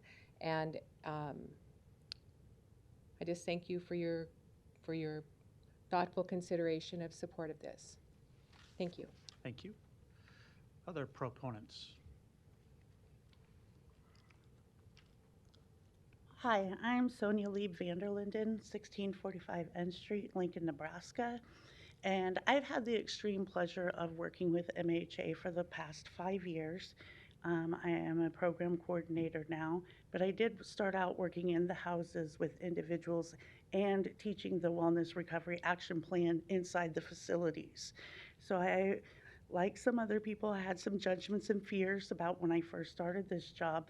However, looking past those and getting to know individuals that I work with, I've met some amazing individuals along the way, and I've seen a lot of successes, and I wanted to be able to continue that here in Omaha as well.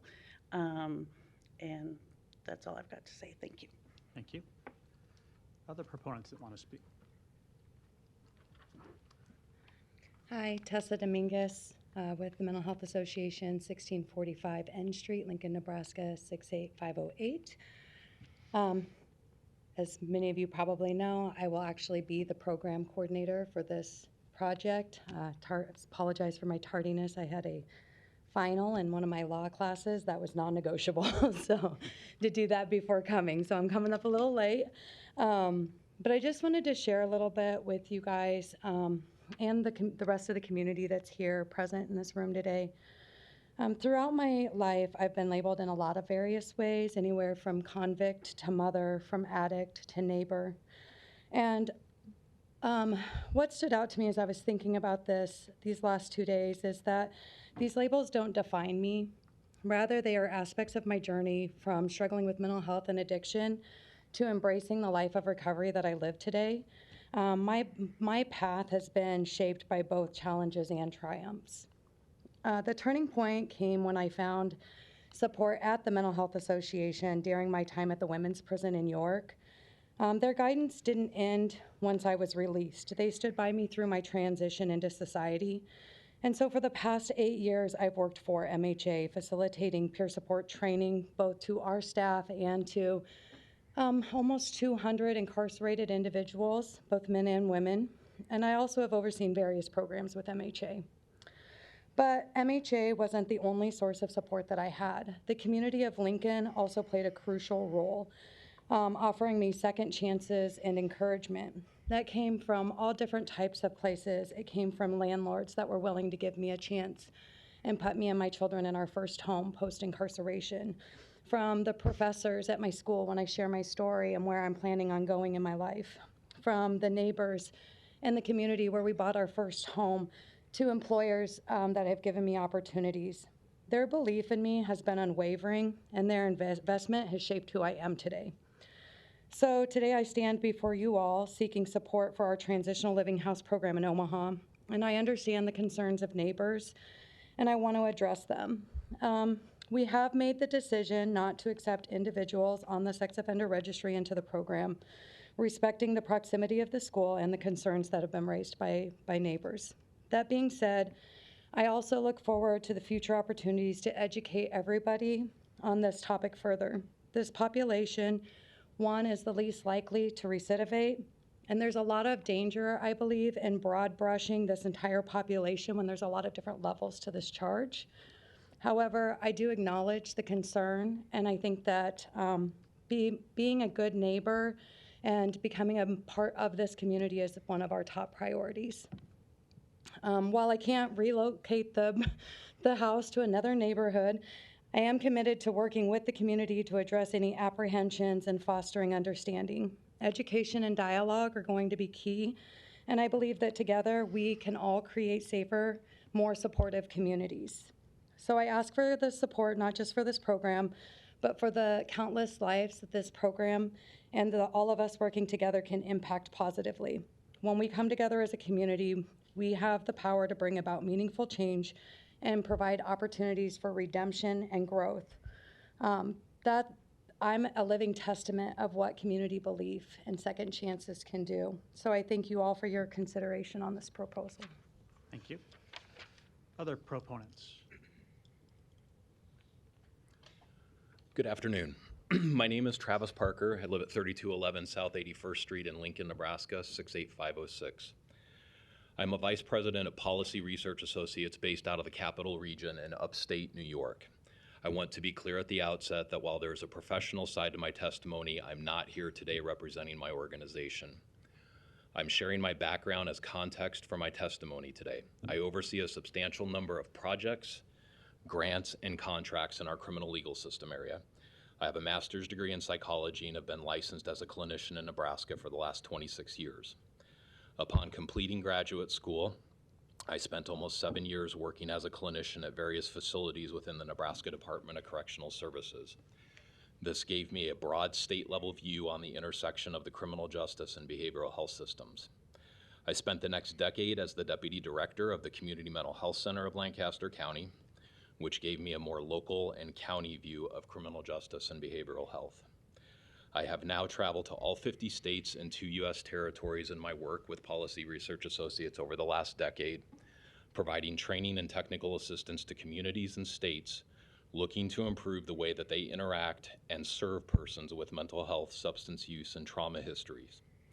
In other words, I've seen what we are talking about today from a national perspective. The cornerstone project I've overseen for almost the last decade is our work with the MacArthur Foundation out of Chicago and their Safety and Justice Challenge. The premise of this work, which is very true, is that we in America overuse and misuse our jails and prisons instead of connecting human beings with the treatment, services, and support that they really need to be productive and contributing members of our communities, just as the Mental Health Association is proposing to you today. Whenever I provide training and technical assistance throughout the country, I talk about the core values my company embraces. In particular, there are 2 that I emphasize. First, we believe in the public safety and well-being of all community members. Second, we believe that recovery is possible for all people. Recovery is something that looks different for each of us and is highly individualized. I've had the opportunity to watch the recordings of one of the 2 fairly recent Planning Commission meetings regarding the zoning and permissions needed to open the transitional living home, which appears before you today. In addition to some very well thought out comments being shared during those meetings, I've also observed comments based on misinformation. One of my organization's major funders is the Substance Abuse and Mental Health Services Administration, or SAMHSA. We have partnered with SAMHSA for 25 years to operate some of their national technical assistance centers focused on persons with behavioral health issues who also come into contact with the criminal justice system. There is a myth. People with mental health conditions are violent. Here is SAMHSA's response to this statement. Most people with mental health conditions are no more likely to be violent than anyone else. Only 3 to 5% of violent acts can be attributed to individuals living with a serious mental illness. In fact, people with severe mental illness are over 10 times more likely to be victims of a violent crime than the general population. You probably know someone with a mental health condition and don't even realize it, because many people with mental health conditions are highly active and productive members of our communities. Again, I don't wish to emphasize just the 3 to 5% statistic from SAMHSA. I'd particularly like to emphasize the final part of SAMHSA's response. You probably know someone with a mental health condition and don't even realize it, because many people with mental health conditions are highly active and productive members of our communities. Also, in a study conducted by the president of my organization of Policy Research and published in the American Journal of Public Health, it was found that in the rare instances when violence by a person with mental illness does occur, it's not perpetrated against strangers or the general public in public places. Her research found that in these few instances, violence was usually directed against family members.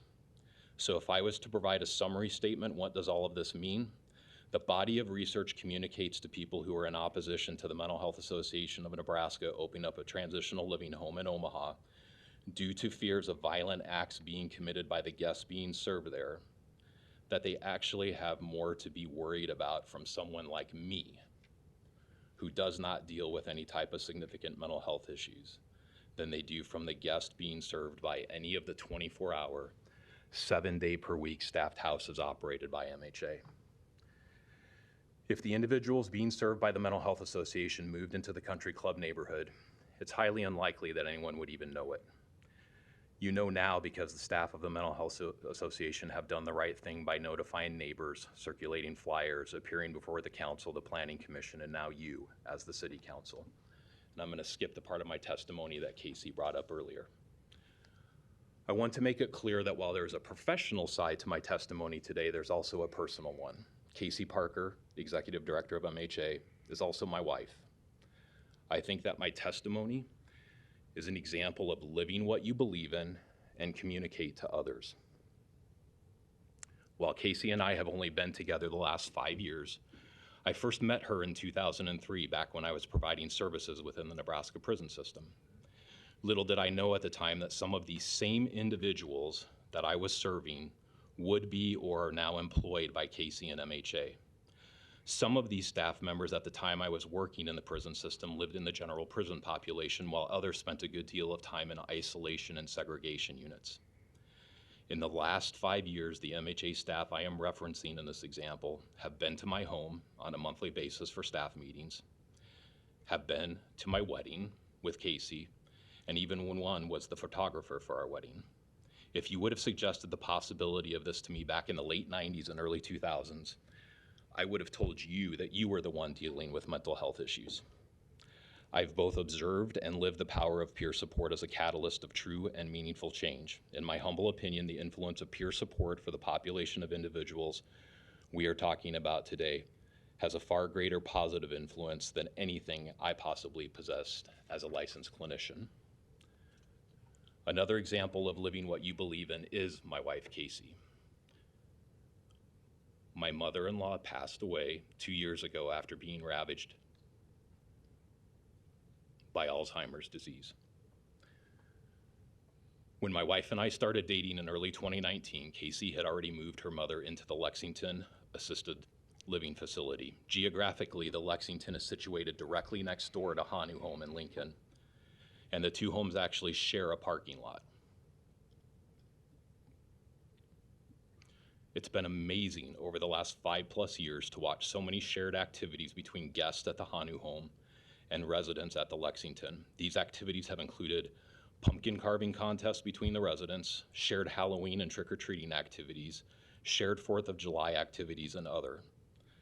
From time to time, Casey's own mother would wander from the Lexington over to Hanu home, where guests would welcome and talk with her until she was eventually returned back to the Lexington.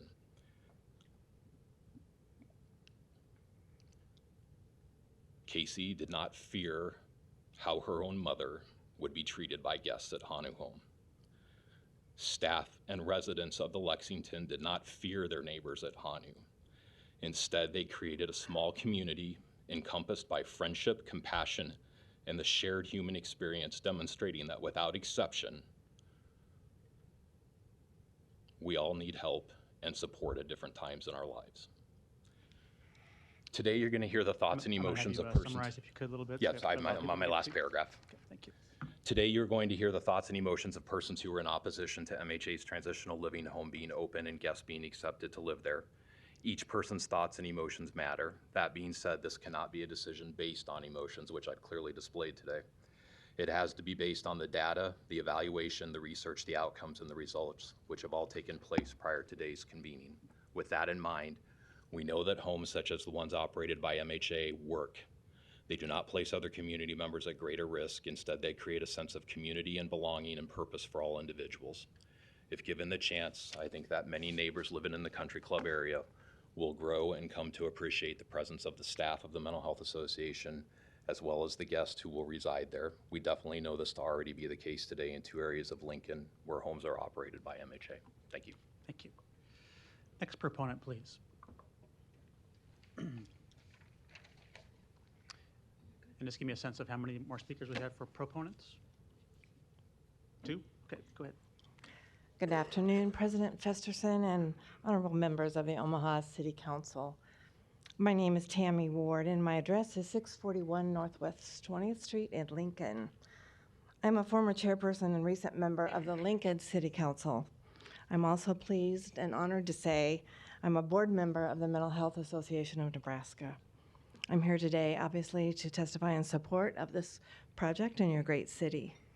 President Festerson, before I forget, I want to especially thank you for your meeting time, your support of guidance with this project, helping us through some of the bumps and understanding with your patience of our work, and we appreciate that very much. It does not go unnoticed, and it is not lost on us as we've worked very hard, especially the staff, and we thank you so very much for that. As a former Lincoln City Councilwoman, and having worked with the MHA from sitting where you're sitting today, I can assure you there are no better community members, devoted staff, and respected neighbors than those of the MHA. For example, I know firsthand they have worked very hard, and they're continuing to work very hard with closely with city officials in Lincoln to adhere to the required government guidelines, those same guidelines and rules that you and I oversee, that we require, and that we help to enforce in our cities. We all know how difficult these can be sometimes, and as Casey said, this staff wants to do the right thing. We all know that there are organizations not doing the right thing by going through the government process. I believe in the government process. I'm a veteran of 25 years of government service, but they continue, the MHA staff continues to build good relationships with public officials. They have done that in Lincoln with city staff, with public officials on all levels, at the city, state, and federal government. I know that because I've worked on all levels of government in Lincoln and in Nebraska. And I know they're working hard to cultivate those same relationships here in the city of Omaha. MHA understands and we recognize this project has been sensitive, it's difficult, and it's complicated. We know that. But we also believe strongly in this population that we serve. That's been made clear already. We also believe strongly we can help you serve this population successfully in your community, and we believe that there is that need, like we're doing in Lincoln. So without hesitation, I want you to know I wholeheartedly support this project in Omaha. I'm proud to be a board member of the MHA, this organization who cares so much and has so much passion and has worked so very hard to make lives better for a population who deserves another chance. We respectfully ask for your support. I'm happy to answer any questions you may have. Thanks for your consideration. Thank you very much. Thank you, Councilmember. One more proponent, I think, in the audience. Then we have one proponent by Zoom, too. Good afternoon. My name is Kent Madsen, 3101 Crown Point Road, Lincoln, Nebraska. I'm on the board of directors of MHA. I've been on the board for 7 years. I was chair for the past 5 years. I'm not going to repeat a lot what's already been said today, which I'm sure you don't want to hear all again either, but I just want to speak to a couple things. One, I have, during my whole tenure on the board, I've been on the compliance committee, and I've chaired that compliance committee during several of those years. And I will reiterate what Casey has already said. The compliance committee does watch very closely not only the CARP accreditation, which they've been very successful at, meeting all the criteria there, but also in terms of critical incidents. There just not have been those instances throughout the community. There's been concerns expressed. So they do a great job with maintaining relationships with law enforcement and corrections as well. They've done great work with maintaining relationships with the neighborhoods that they're embedded in as well, and that's already been discussed here. So I understand the concerns too that some of the neighborhood members might have, but looking at the history of MHA, the fantastic things they've done, the reputation they have nationally in terms of what they do, they have people coming in nationally to see the model that MHA is doing. Casey and staff go to speak at national conferences and conventions about the things that they do because they're so successful. So again, we just would appreciate your time and consideration of this request. Thank you. Thank you. Luis. Luis Jimenez, 2709 Dewey Avenue. I have been looking at your weekly agendas and looking for things like this. And the reason being is I understand that the county is investing $50 million into mental health, specifically behavioral health. They have $33 million to improve the corrections facility for inmates that are suffering from mental illness. And then recently there was a breakthrough.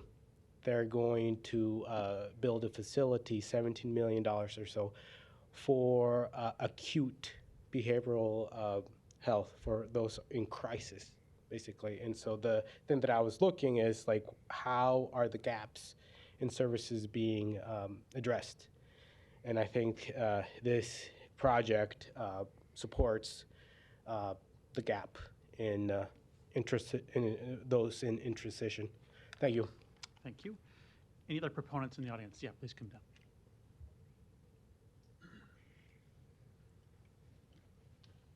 Good afternoon. I'm Greg Glass, 1907 Spencer in Omaha.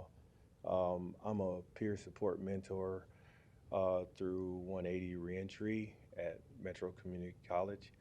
I'm also a recently released prisoner, formerly incarcerated. As the folks that have already spoke are like they're the boots on the ground. I've actually lived around individuals that they've worked with, and I've seen the effects that their work has done. The environment is different for the people that participate and work with MHA. So I think that's what I would ask you to throw your support behind, because there's actually somebody who can tell you, I lived with those people. I worked on some of my own mental health issues with the clinicians from NDCS prior to MHA ever being in my view. But actually working at 180, I'm a peer support mentor. So we co-mingle with MHA on projects, and we refer people to them. They actually come, and so we have workshops that they do express what they do and the offer, to help. So any opponents, I can wholeheartedly tell you that the effort is genuine, and would just ask you to look at that. Thank you. Thank you. Anyone else as a proponent in the audience? We have a proponent. Are you a proponent, Larry? Okay, proponent by Zoom. We'll get Robin Eshelman off mute here in a minute. Okay, Robin, try that.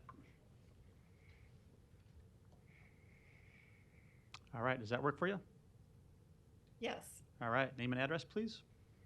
Robin Eshelman, 4435 O Street, Lincoln, Nebraska. Thank you. Go ahead. Thank you. Go ahead. Yep. I'm a volunteer board member for Mental Health Associates. I'm also president of a commercial real estate company, and I host an economic development talk show, and I'm a former Lincoln City Council member. I know what it is like to be a citizen concerned enough about what's going on in my neighborhood and my city to get interested in politics. And I know what it is like to be a city council member trying to balance the needs of constituents and the groups that elected me and the city at large, knowing that I represent all citizens. As a commercial realtor and radio host, I know that nationwide we have not seen such a crunch in housing and such inflation and costs since probably right after World War II. We want to punish crime. We don't want to pay for prisons. We want to reduce the jail population, but we don't want them to come back to jail, and we don't want them to live near us. The more we improve our medicines and treatments for mental illness, the more years mentally ill people are going to be with us, and they need a place to live. I definitely feel for those city council members who feel cut in the middle here. But I want to say that I would not volunteer for this board of directors if I didn't believe that this organization didn't have a decent track record. It's not an organization that tried to get forgiveness after they failed to ask permission. It is an organization that bent over backwards to try to follow the rules and try to cooperate. It does operate on a shoestring, as most nonprofits do, but they have tried to find the money that you have requested for some special things for the neighbors. There are several fail-safes built into this in case for some reason some worst fears do come to pass. There are future approvals that have to be applied for, and there are some special things for the neighbors. The organization, as you've heard, is peer supported. This means they know what it is like to have to rebuild a life. I sympathize with your situation, and I want to thank you for carefully and thoughtfully weighing the value of providing housing to the least of these, and I hope that you will support the project. Thank you, Councilmember.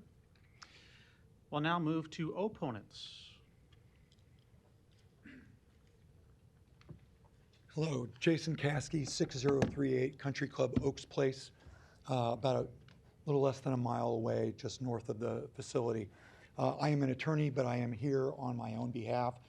And while I'm speaking for myself, I'm going to get off, just say out loud what a lot of individuals are thinking. How do we come and talk to you after all the grand things that these folks said about the nature and the intent that they have, why they want to provide the services? No one that's going to be in opposition today has a problem with what these folks are doing. The issue and the reason why we're here is the location of where they want to do this. The physical plant, I understand why they want it. The home is already large. It is on a large property. But it is particularly bad because it is within 400 feet of an elementary school. It is within a half mile of Nathan Hale and another grade school. It is directly on the path that my children take to get to the pool and the tennis courts and the golf course. We have a neighborhood that's been in transition. A lot of the elderly folks who built the neighborhood have moved out of the neighborhood, and we have a lot of young children. My son, who is 12, was riding his bike down 60th Street to turn and go past this, and just a little bit up the road, where there's a big rural area, someone tried to abduct him. And so we have an area where we have close proximity to children, and I understand that there are going to be a lot of cameras, and there's going to be staff members and other sorts of things, but we're going to have individuals who have mental health issues and have been incarcerated for them. They're going to be coming and going. And there's a lot of folks here that are worried about, this sounds like NIMBYism or not in my backyard. It is in my backyard. And I think what they're doing is a lovely thing. I just don't think this is the best place for it. That is all. Thank you. Thank you. Next opponent, please.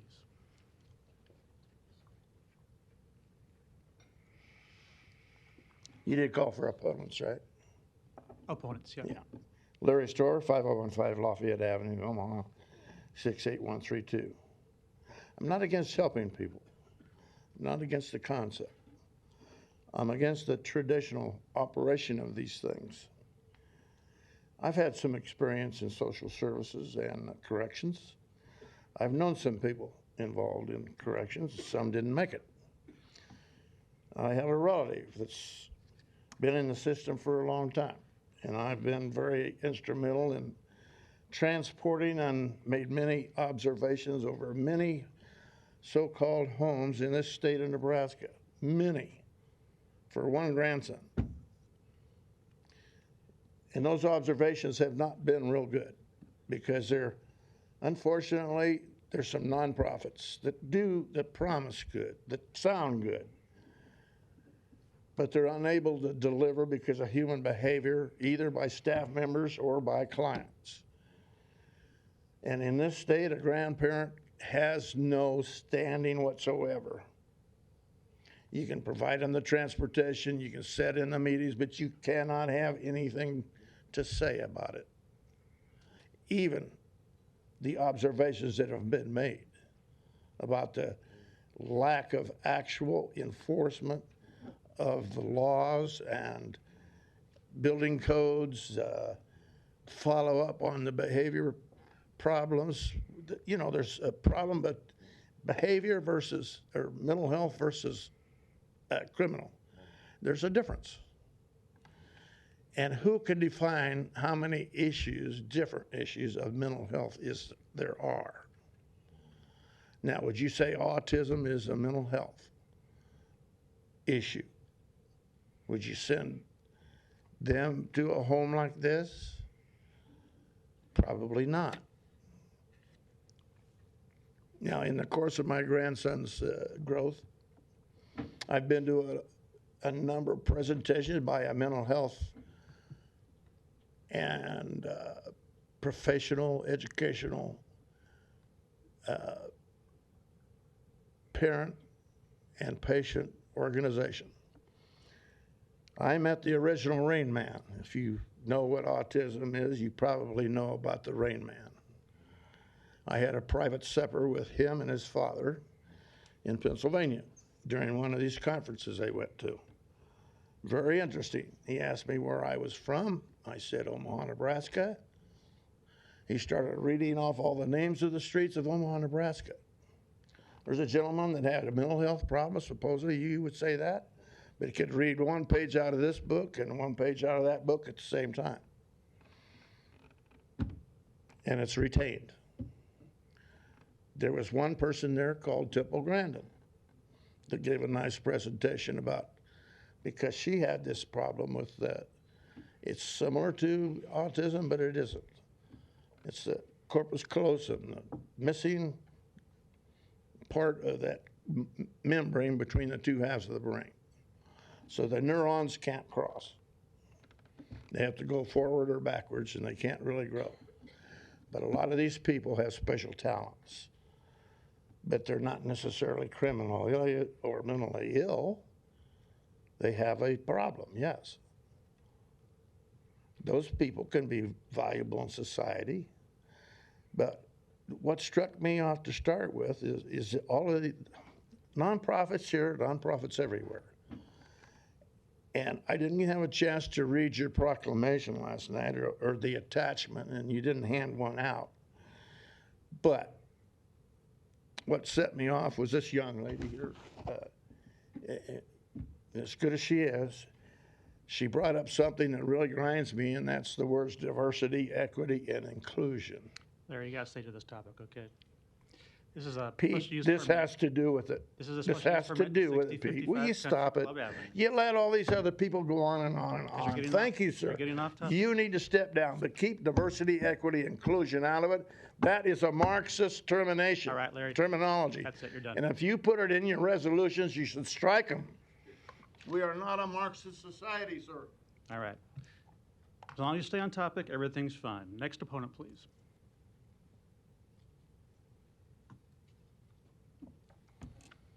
Hello, Mike Mapes, 6022 Country Club Oaks Place. My wife and I live near the property being considered for a special use permit. And I've spoken with several of the council members, and it's sincerely appreciated how each of you listened to my concerns.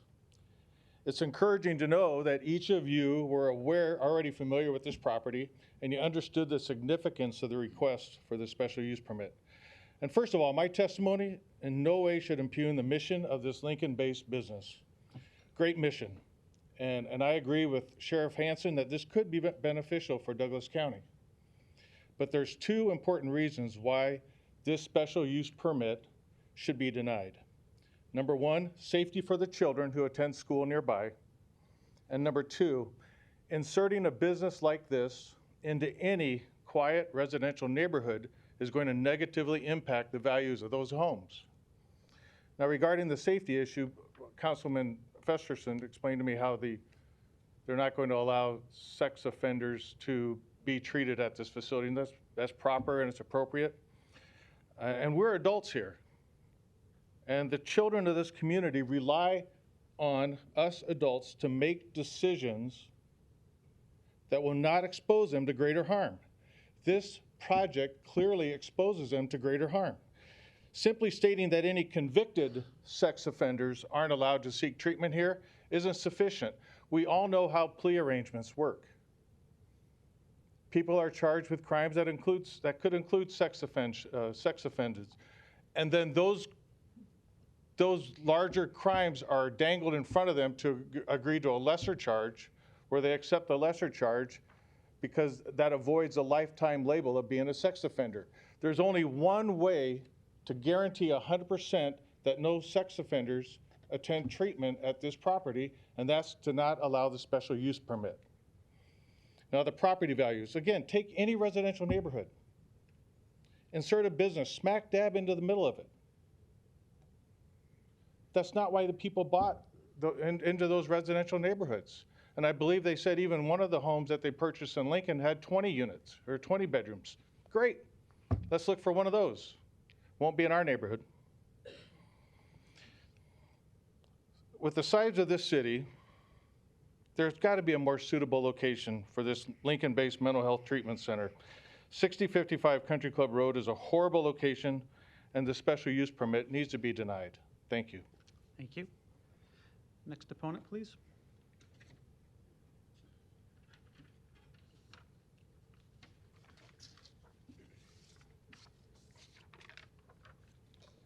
Hello, Dr. Paul Kolkman, 7820 Fairway Drive, Omaha. Thank you all for your time. And while I'm smart enough to recognize that these matters are typically decided before this meeting, as a father of 4 children, I have to at least stand here and try and convince you that this is a bad idea. At the beginning of all of this debate, there was a neighborhood meeting. This group from Lincoln that you heard stood there and said they talked to the school across the street and they got some positive feedback. When we went and asked the school, they didn't get that feedback.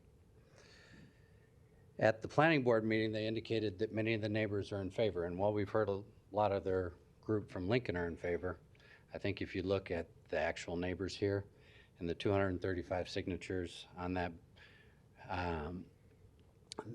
it indicates that the neighbors are not actually in favor of this. These signatures from that petition have been shared with Mr. Festerson before, and they are also shared via the City Council website. I think you can see that the majority of constituents are opposed to this. And it's not because of the mission, it is because of the location. Further, when this all started, they said neighbors were made aware of this project. That's not true. Mr. Scott Gordon and Wilda, who I don't know if she's here today, who have properties immediately adjacent to there, were never notified.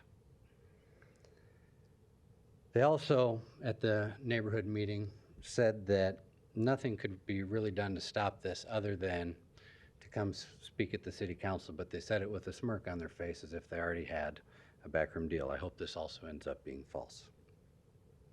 Well, Mr. Festerson has updated the neighbors that no sex offenders would live there. We've indicated to him that we don't feel this is a great compromise. What about violent criminals, gang members, drug traffickers? Do you think it's a great idea to put them next to a school? The Mental Health Association has made no commitments to this. Their own recidivism rate, while they may claim there have been no critical events, is 20%. 1 in 5 will commit a felony.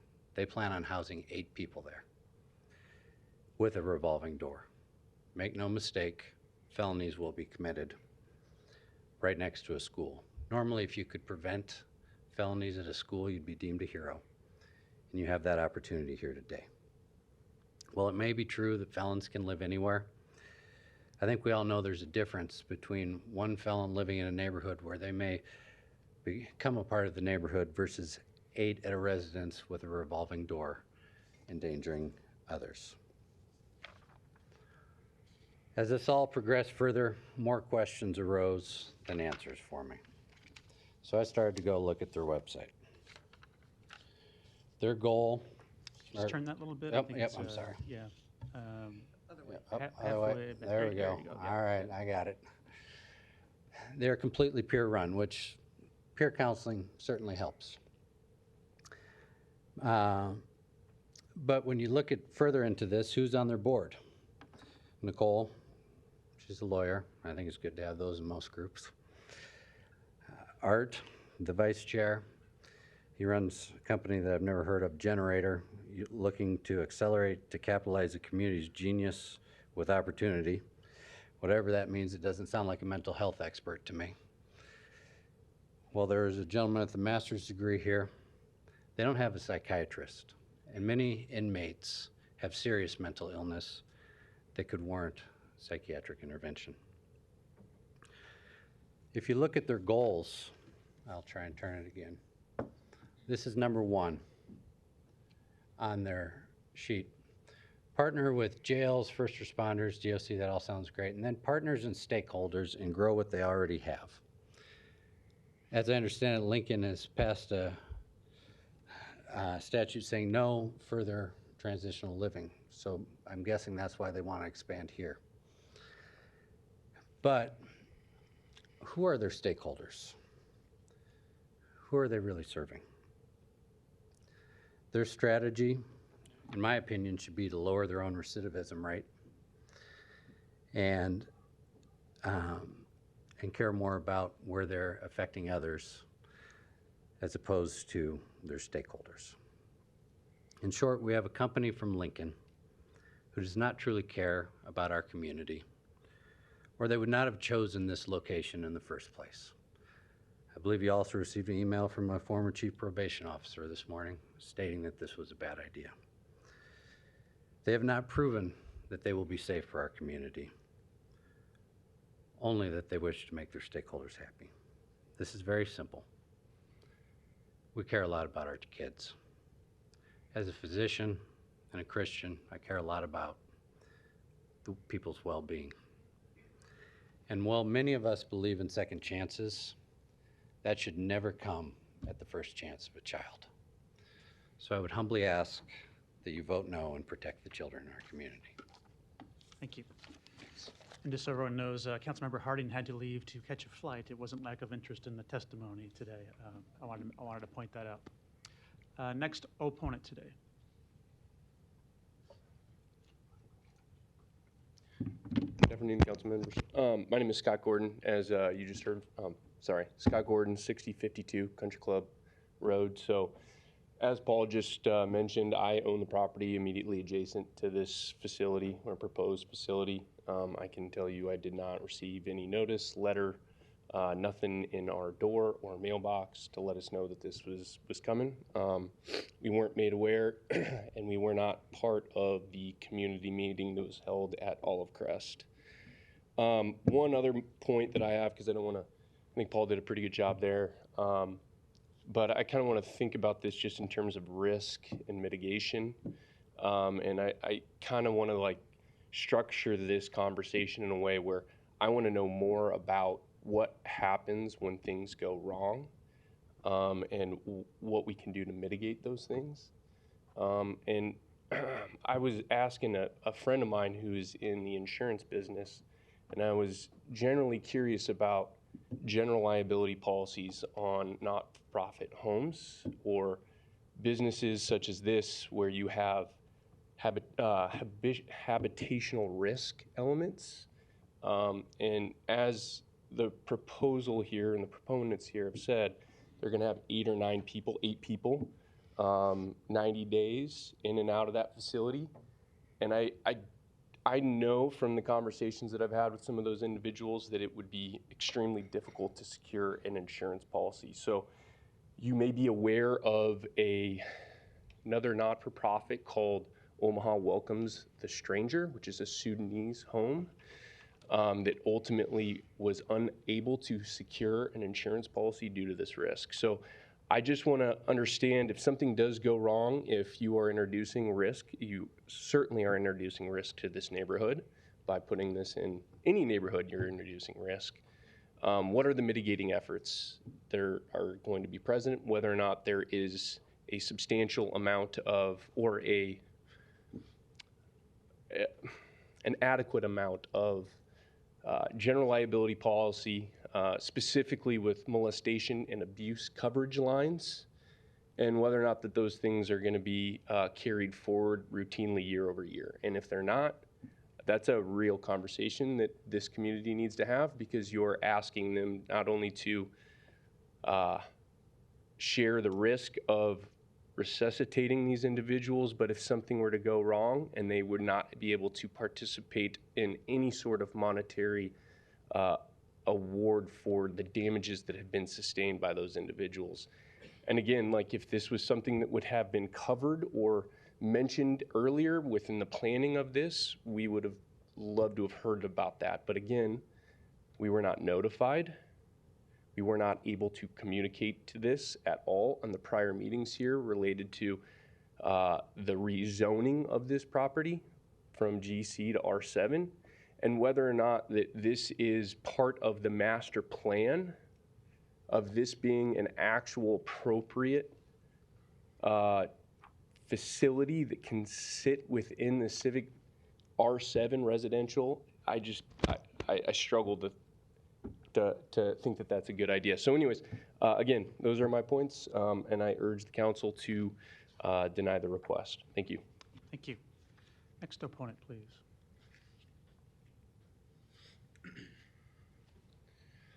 Ben Grahams, 7809 Fairway Drive, Omaha. I would just like to take the opportunity to thank you guys for letting us all voice our opinions on both sides. As a person with family members who have been through similar transitional housing, I know that they can be a struggle as great as they sound. I also personally lived across the street from one of those in graduate school. At first it was fine, and then it was not fine. There are multiple break-ins of my own residence, vandalism of vehicles in the parking lot, vandalized property, stolen items, and it was all centered and near the same area which bordered the transitional house. Now, what I look at when I look at what was similar about that place compared to where the greenhouse is going to be, both are in close proximity to a gas station that has been associated with high amounts of alcohol sales, high amounts of drug paraphernalia being found on the property, high amounts of solicitation for both drug selling and drug obtaining, as well as vandalism. 2 blocks down the street, 60th and Sorensen, is such one of these gas stations. This was similar to the gas station I live by on 36th and Leavenworth. Now, as a physician, we no doubt understand that people need rehab, whether that be from a medical condition, a surgical problem, behavioral health. There is no question in the mission of this group. But I wouldn't comfortably send one of my patients home if I knew that they needed to be rehabilitated from a physical or an occupational standpoint. There's appropriate locations for these sorts of facilities. And we know that, for example, violent offenders are the most likely criminal to repeat in their original crime. Thank you. Thank you. Other opponents, please.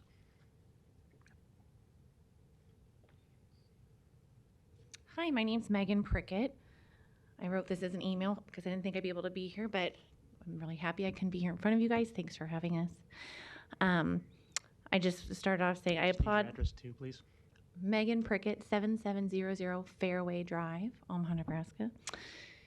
I just started off saying I applaud that this organization for their goals, but just as a member of the neighborhood, I just feel a bit failed that more information and input from the community wasn't gathered from us ahead of time before trying to proceed with the transitional home.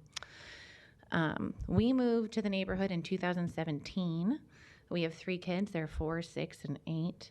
We lived in 2 different houses on Fairway Drive now, and we've since introduced 2 other families to the neighborhood.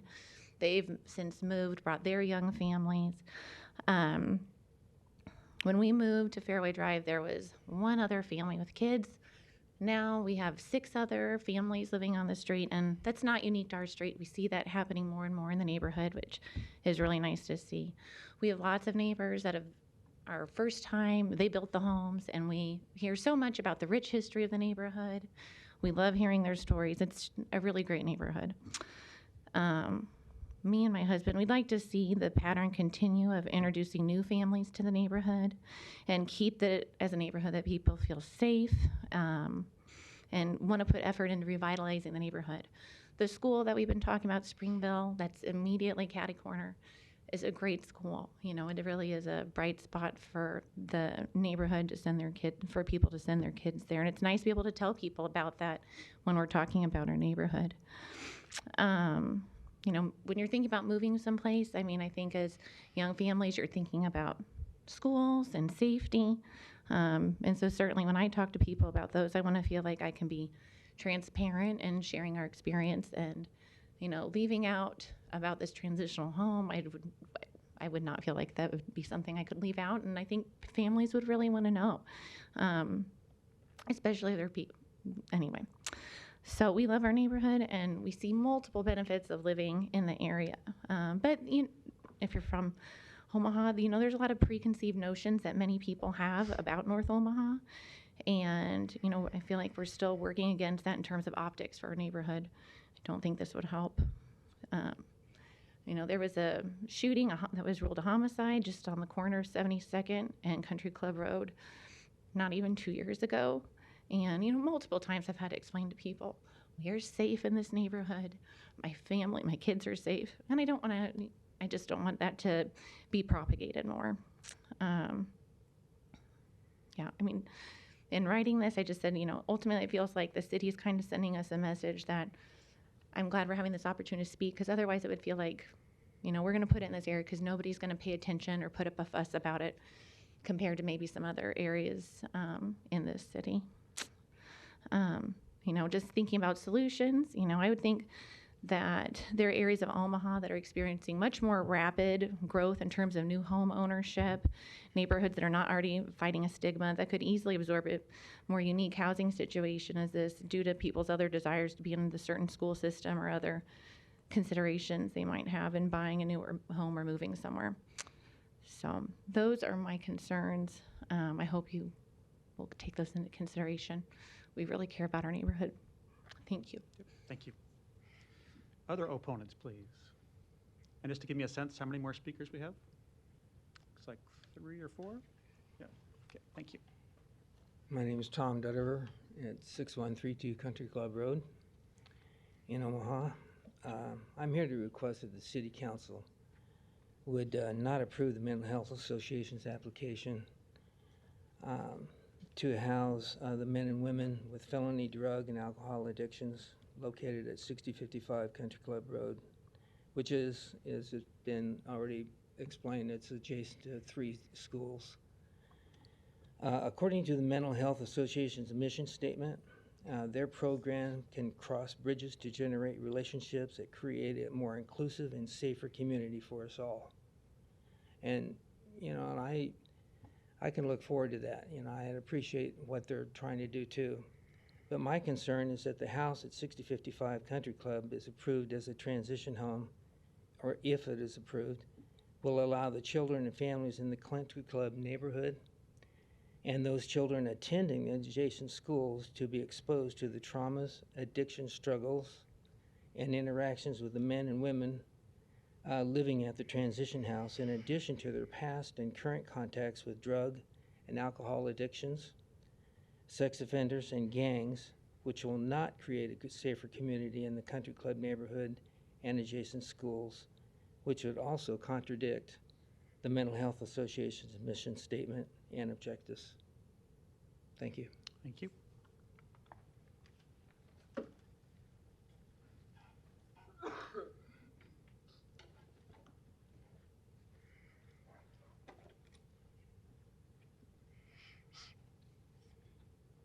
Official name, Lawrence H. Colquin. They call me Rick. We'll explain that someday. 6825 Country Club Road. I was here previously, and I will try to honor your request, President Festerson, by not repeating, but that's going to cause me to be slightly disjointed because there's pieces of what I wanted to say. I always follow the money. That's the first thing I do. And the money was that there was a house, big house, overpriced, needing lots of work, that needed to be sold. And it was on the market for over a year. The realtor became creative and found the Mental Health Association to purchase that home. Now, the problem is that house wasn't zoned properly. Why would you buy a house that isn't zoned properly unless you're assured it'll be changed? So they go to the Planning Commission and put together a plan for the MHA. And that plan was to go out and notify the neighbors, and then the Planning Council would vote. There was a very huge lack of transparency because they said they passed out 300 flyers. I question that because I found so few people that got one. We did learn they didn't go down Girard, they didn't go down Country Club Road, they didn't go down Fairway. They went over on 60th Street, which is where we have a very diverse community, people who do not feel like government necessarily supports them and are not overly eager at times to become involved. So whatever happened, happened there. Then they said there was Paul mentioned that the community meeting, people were satisfied. Well, Paul was there, Rachel was there, Ralph was there. None of them were satisfied. They were simply told this is the way it is. This is what it's going to be. So I think they were misinforming about the flyers. They were misinforming about they went to the school. I went to the school and they said, you got to see Lisa Utterbach. You can't talk to us. Okay. So, but they implied the school approved. It didn't. So again, misinformation. There just wasn't honesty. And now we're asked, and the other thing they said is they knocked on doors. So Wilda and Tommy live in the house right behind this home. They butt properties butt. No knock on their door. No flyer. And she child cares for her grandchildren every day. And she's very worried that now these criminals are going to be right in her back door, actually her front door, literally. Ralph on the other corner, no knock on his door. But they implied that they did that. They didn't do it. Misinformation. So when they say they're going to do some things, I don't believe it, frankly. And I got courtesy of Tom back there last night, and if you'll bear with me, and I wish I could put this on the overhead, but this, by the way, was signed by Casey Moyer. They started with a home with 5 bedrooms, interesting number. That's what's in this house. Today they have 20 bedrooms in that place. It didn't stay at 5. I wonder what the plans are for this house. That's not been talked about. That's the first thing. The second thing, they said they're not going to have sexual predators. I don't know how they'd stop that because the prisons, clearly the contract with the prisons is there that they're getting money to do this. So the prisons are depopulating by putting prisoners out there through agencies such as this. Here is their target population, Casey's document. I'm reading from it. Gang affiliated. Individuals on the sex offender registry. Men, women, mixed. And the one thing I know, and I empathize with some of the problems that some of the people had, but they aren't alone. I was raised in the home of a violent drunk. I don't want your sympathy. I don't want your empathy. You pull up and you move on. And the thing I know is they will tell you anything, they will lie, they will cheat, they'll do anything. And it took my father 3 times to get dried out, and it was in a facility designed for treatment, not a halfway house where they can come and go as they want to, because I guarantee you he'd have been drunk. So again, we aren't seeing things, but this is signed by Casey Moore, who their target people are, what they did with the home they got, 5 bedrooms to 20. No transparency, not a clear statement of facts. They didn't knock on doors, as they said. I'm looking here, so I'm ducking some of the things I shouldn't repeat. Let's talk about, we are a neighborhood, we are a community, but I don't want to talk about property values. I don't want to talk about not in my neighborhood. This is about risk. My own father was drunk by the time he got home the first 2 times he went to treatment. And that's going to happen. And there's going to be an incident because these people are, when they are fueled by their addiction, their crimes come out. It's that simple. And even 20%, I don't believe 20%, by the way. I just don't. I think it's more like 40 or 60% recidivism. And this program is needed, but send them to a facility designed, make the state prisons, you can't do that, but if you want it here in Omaha, help them find a facility to go to. I have no problem with that. But to drop it into a residential area to benefit a realtor, to benefit the seller, to help the Department of Prisons, and the realtor and the Department of Prisons and the Mental Health Association don't care. They just want it so they can get the money that's coming to them. It's all about the money. Always is. So you've been told about the schools. You've been told about the risk.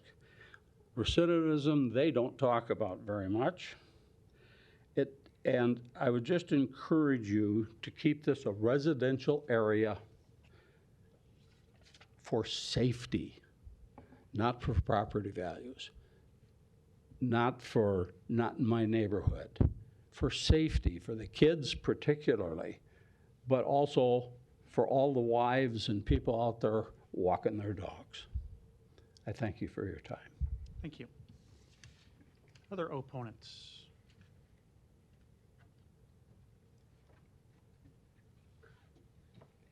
Hi, I'm Nancy Gordon, 6042 Country Club Oaks. I am a neighbor, and I think listening to y'all's program sounded so necessary, but it's not necessary in an established neighborhood. It needs to be not by 3 schools, not by a church, not a half mile away from the nearest mass transit route. It needs to be someplace where employment is available. You were talking about in a previous thing about new housing downtown that you are promoting. Wow, that would be an option for this wonderful program, but not in a neighborhood where we are concerned with families. Thanks. Thank you. I think we have one more opponent, is that right? Maybe 2? Yep. 3 more, okay.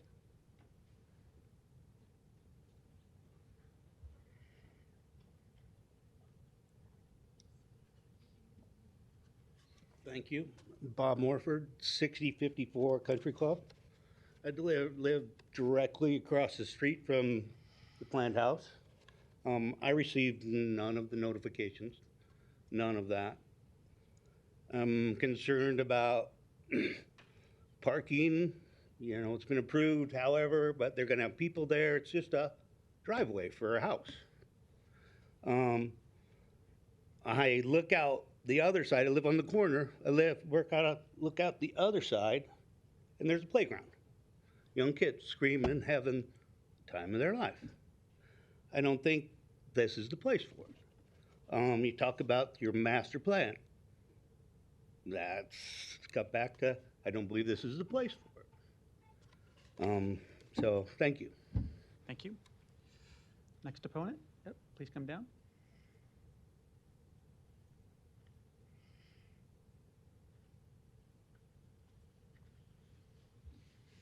My name's Susan Pizzo. I live at 6132 Country Club Road.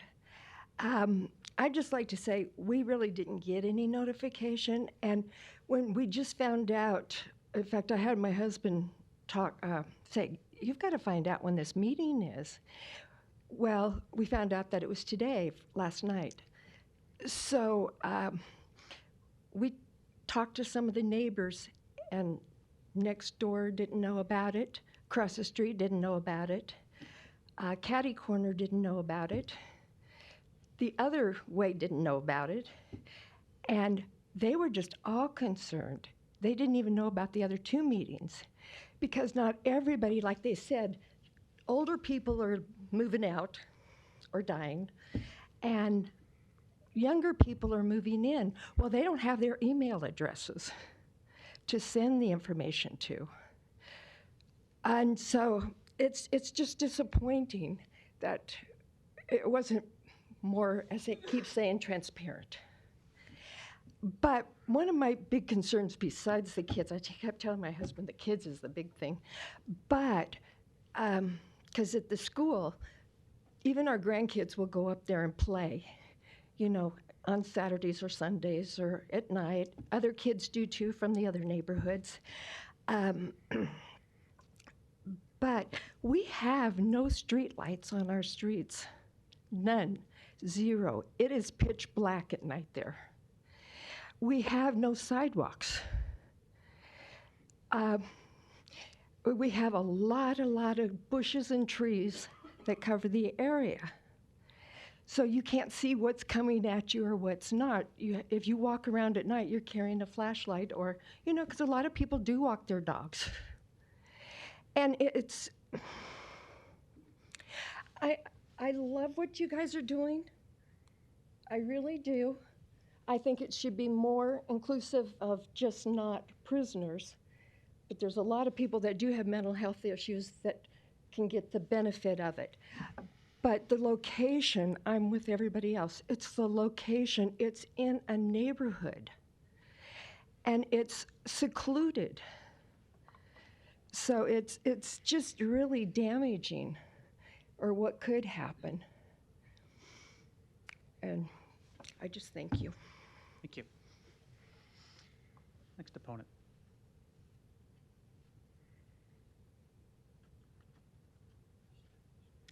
Hi, I'm Kirsten Holmkaski. I'm at 6038 Country Club Oaks Place. I don't really have much else to say besides what everyone else has said, but I was a nurse for many years. I believe very strongly in evidence-based practice. I have some concerns about how this is going to be implemented, if it is just peer training to help these people, which I think really do need help, and that's been established. I have worked in facilities where the mental health problems are so overwhelming that I find it hard to think that a peer-based training program would help take care of the actual needs that people have. And, you know, there are facilities kind of around this area, Emmanuel is one, where people come in crisis. That is a hospital that is, there are so many trained, educated professionals that really know how to handle these kinds of situations. I have concerns in kind of trying to understand what they're trying to do and what they have done in Lincoln. I've looked at their website and these other programs that they're running out of Lincoln, it sounds like a revolving door where people can just come. There aren't a lot of requirements about who can come. I find it hard to believe that that's going to be tracked very well. And I don't appreciate the idea that in a neighborhood with families that there is a constant revolving door of people. One of the things that I love about our neighborhood is that after living there, I trust my kids to go to a neighbor's house, to be outside. I walk the neighborhood late at night. Please don't anybody take advantage of that. It's very safe when you know who your neighbors are, you know their history, you know that they have the same concerns that you do. And while I appreciate the mission of this organization, it feels to me like a lobby of people who work for national organizations, for statewide organizations, but you notice that no one lives in Omaha. No one lives in my neighborhood that is a proponent for this plan. And I frankly don't trust anyone as far as I can throw them, but especially not when it's just constant. Like, you can just come and go as you please. There's no, I find that very, very troubling. On one of the, on their website, it says that they spend $285 a day to operate their facility. To me, that doesn't sound factual, but also they're not paying someone well if they are staffing these places to make sure that policies are being adhered to. I just wish that there was a better solution for a very clear problem in our community. And I think that the City Council is a great body to maybe explore the ways in which that we could address the mental health crisis or the incarceration crisis. But I also agree with everyone else that a neighborhood where my children walk and ride, practice for cross country, we're trying to maintain a healthy lifestyle, and we bought a home in this area because it is a safe place, and I would like to keep it a safe place. I don't like the idea, as someone else said, if you were to sit in the front yard of this home, you have a direct line to that school. And these schools are, if you were to look at the statistics, I have a sociology degree as well. If you were to look at the demographics of these schools, they are low income. I see kids walking to and from without parents, very young kids. They are at-risk youth themselves. And unfortunately, people who have been imprisoned didn't get there by walking down the street doing nothing. They earned their place there, and I'm sorry to say that that was based on poor judgment somewhere along the line. And I just have a hard time trusting that children are going to be safe and not targeted when they are alone, unsupervised, walking to and from. And perhaps if the people in the home are in some kind of a program, there is a lot of coming and going of people who are not in the system, who have been in the system previously. I just would like to see some data about how this could be implemented in a safe way to protect people in the community and also to serve the people that very desperately need it. Because if we can do that in a way that is evidence-based and it's backed by data, then I do think that we can make a difference in the community. I also agree in a neighborhood is not unsupervised by people who have years and years of education and specialty in that area is maybe the best way to address that.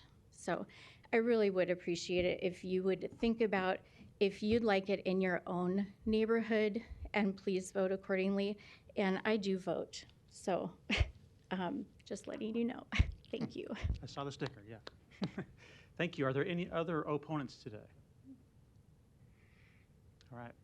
Thank you. I'm going to close the public hearing, and I want to say thank you all for being here. I know it's not easy, either the time or the topic here, and I think when I informed all of you of the hearing today, I estimated we'd start about 3 on this item, and I think it was 3:12, so I came pretty close to getting it right.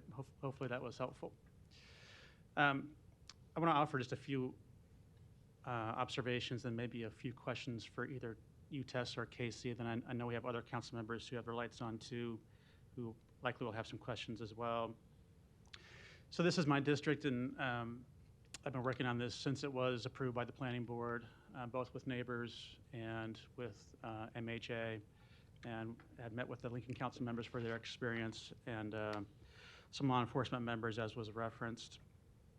And I proposed an amendment, which is on our agenda, which is 33B, that I think does address some of my concerns, but I don't think it's going to address all the concerns we heard today. But I want to talk about what that amendment does a little bit, and why it's important I think it be adopted. But first, I want to spend a little bit of time on the operation plan. Tessa, is that probably you? Sure. One of us can answer it, the other one can. Sure. And then just your names again for the record. Go ahead. Casey Parker, 1645 N Street, Lincoln, Nebraska. Tessa Dominguez, 1645 N Street, Lincoln, Nebraska. Thanks. And the reason I think it's important to walk through the operations plan again is for lots of reasons, but to make sure what has been submitted is the same as your testimony, and also to get these things clearly on the record, because as we've discussed, should something be approved, I think you understand that any thing that would be different than what we're discussing today in terms of the operations or how that would work could be an opportunity for a show cause hearing where the city council has the ability to call someone back in who has a special use permit and could lead to the revocation of that permit. That's your understanding, right? Yes. Yes. So I want to talk about a few things that I think were referenced in your testimony, but just to make sure we have things really clear here. And there were some questions about it too that I know came up. The property in question is a 9-bedroom, and that's what you're seeking is an occupancy permit for 9, but your intention is to have 7 or 8 residents, and they'd all be in a single bedroom, right? That is correct. And by function of saying that, and by function of the paperwork in our council documents, you cannot exceed that amount. Correct. Mm-hmm. So 7 or 8 is the maximum at this house, should it be approved. Yes. And then I know you intend to, go ahead. We requested 9 because it is a 9-bedroom. We anticipate using a couple of those, 1 or 2 of those spaces for offices. So that's why we'd requested for the number of bedrooms that we have, because we don't double bunk in our programs. However, we're anticipating only filling 7 or 8 of them because we'll have some office spaces there. Okay. Not entirely sure where everything will be arranged yet, but that's the plan. That was my understanding too from our conversations. And it's actually your office that'll be there, right? Correct. Yes.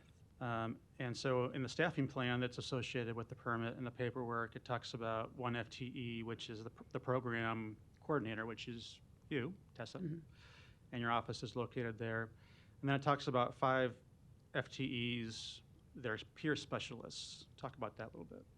Yeah, so those will be the staff that work the shifts. We have 3 shifts that work 24 hours around the clock. So day shift, an afternoon shift, and an overnight shift. My office will be out of there, so I'll be there most of the time during the day. And then we also will then collaborate with Metro, which doesn't count in those FTEs, but that is a part of our contract. So their staff will also be in and out of there during the day, supporting the individuals that live there. All of our staff are trained. And I know that was something that was brought up. All of our staff are extensively trained in a lot of different things, trauma-informed care, suicide prevention, intentional peer support, just to name a few. So we do go through an extensive training.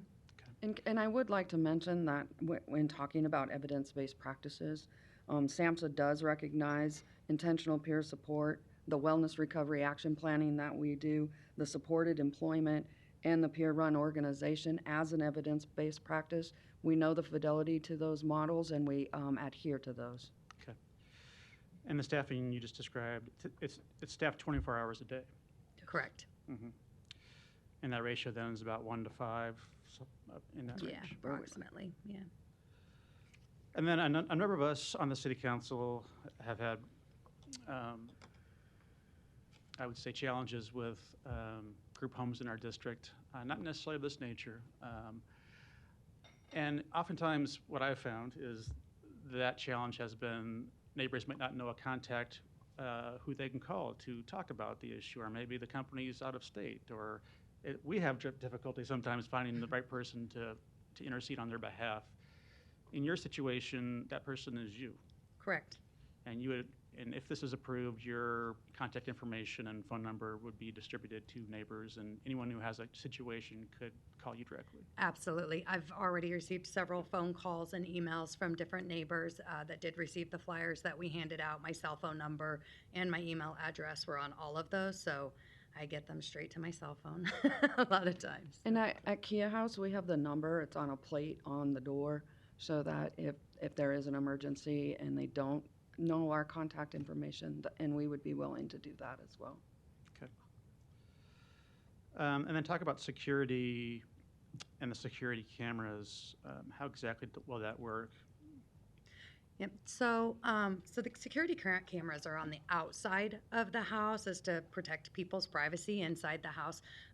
So how we have that set up is at Hanu, for example, is we do have cameras all the way around the house, and that app is on our coordinator's phone. So we have 24-hour access to that camera system, and then due to like our ability to know who is in and not in the property at the time. One, that helps us track where people are at. It helps us keep an eye on change in behaviors to just really notice, how people are carrying about in their day. We know when they work, where they're spending their time, how much time they're spending at the house. Are they utilizing our programs and services? It also is a requirement of the fire marshal for us to track the occupancy in the house. So that is an additional part of our security. And then I'm sure, as Casey mentioned, we work really closely with probation, parole. So some of those examples have been that depending on the level of supervision that they might need, they might have ankle monitors on. We've literally had parole officers come to us and say, hey, we have a concern. We saw somebody's ankle monitor going off at a house across town that we know is known for drug use. Like, can we search their room? So we've worked really closely with their supervision officers to address any concerns, red flags that we might have or that they might have as far as a security measure as well. I'd also like to add that we have had, I can't tell you we've not had issues at Hanu Home. We haven't had critical incidents, but we have had issues that we'd had to address in the home. And for instance, if law enforcement did want to talk with somebody or even arrest somebody, they worked with us really closely so that it didn't disrupt our house and traumatize the other guests and the staff that are there.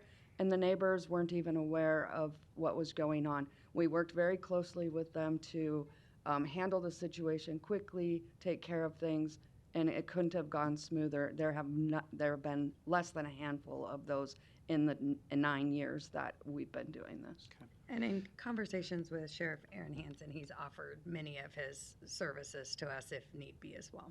Okay. And so there's an exterior camera and an interior camera monitored by you, the staff?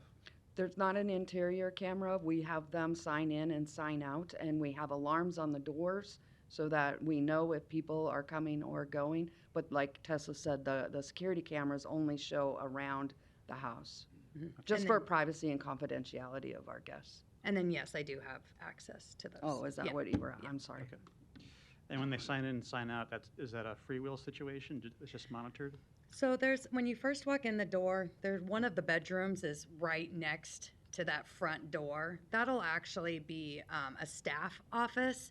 And people, like, the doors remain, how we do things at Hanu is the doors remain locked. We ask that they give us their key to their room before they leave. They can pick it back up when they come in. The sign in, sign out sheet is in that same office where their keys are held. So when they come in, they're asked to sign in. We then give them their keys so that they can get into their room and vice versa. Okay. And this plan needs to be or already has been approved by the state? It's already been approved and funded by the state. Yeah. Okay. Thanks for going through those details. I think that is important for the reasons that I note. I want to talk about that amendment a little bit. I totally understand the concern near schools, in this case Springville Elementary, most directly.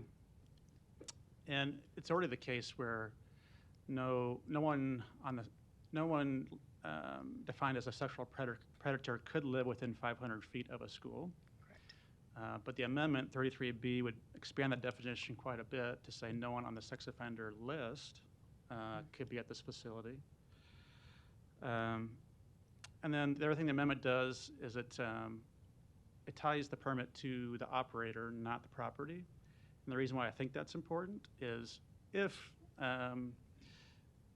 neighbors and this council can establish some trust with you, the operator, it's with you, the operator. Right.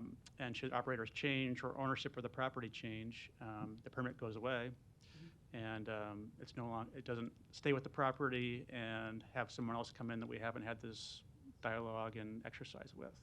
Yeah, and we really appreciate that because we have built our reputation. We have worked hard to work with people, and so we wouldn't want another company to come in under our permit and ruin that for us. So we really invite that, and thank you for that. Okay. And so you are supportive of the amendment? Yes. For both those reasons. Okay. Then I want to talk about the rezoning a little bit too, which is not on our agenda today, but will come to our agenda at some point because it's been through planning board now. And that was a requirement actually by the planning department and then subsequently the planning board that this property go from general commercial to R6. And in my view, whether this permit is approved or not, that's a positive because it would limit what could happen at this property in the future. It wouldn't be a general commercial use, but something much more compatible with the neighborhood in the R6 realm. Mr. Fanslaw, I'm expressing that accurately, I think. And I also want to ask the question, if it wasn't rezoned, I mean, this particular use could occur in a general commercial property, but it was the department's opinion that there's a benefit in going to R6 for the reasons I just noted, right? Yeah, so Dave Fanslow, City Plan, very accurate, yes. This use type is allowed in 3 residential zoning districts and all of the commercial and office zoning districts in our zoning code by the same way, and that would be through a special use permit. So regardless if it's zoned R6 or its current zoning GC, the case would still be before you today for a special use permit for transitional living. Well, it is in the GC district. It was our thought that, and we take this opportunity a lot through use permits to bring things closer into compliance with the master plan or city code. And so the request to rezone to R6 is our attempt to bring the property back further into compliance of the master plan. Right. So in that respect, what we're talking about today could happen without a rezoning. So in my view, the rezoning is positive either way because it does make it more compatible with the neighborhood. Otherwise, I would have required that too. And another condition of that rezoning is that you establish the trees. I think there's 3 or 4 trees on the property, sidewalks, and I think 5 dedicated parking stalls. Is that accurate? Yeah, so the parking stalls already exist. So it's a double car garage, but then there are 3 additional parking stalls that you can turn into. So those already exist there. I have already submitted a new site plan to the city planning with the proposed areas for the 4 trees that they've requested that we put in, 2 along each side of both to the north and to the east of the property. And I've talked to city planning, I'm trying to find out a little bit more about what kind of trees, and that have the size, that kind of thing, but working together to get that done.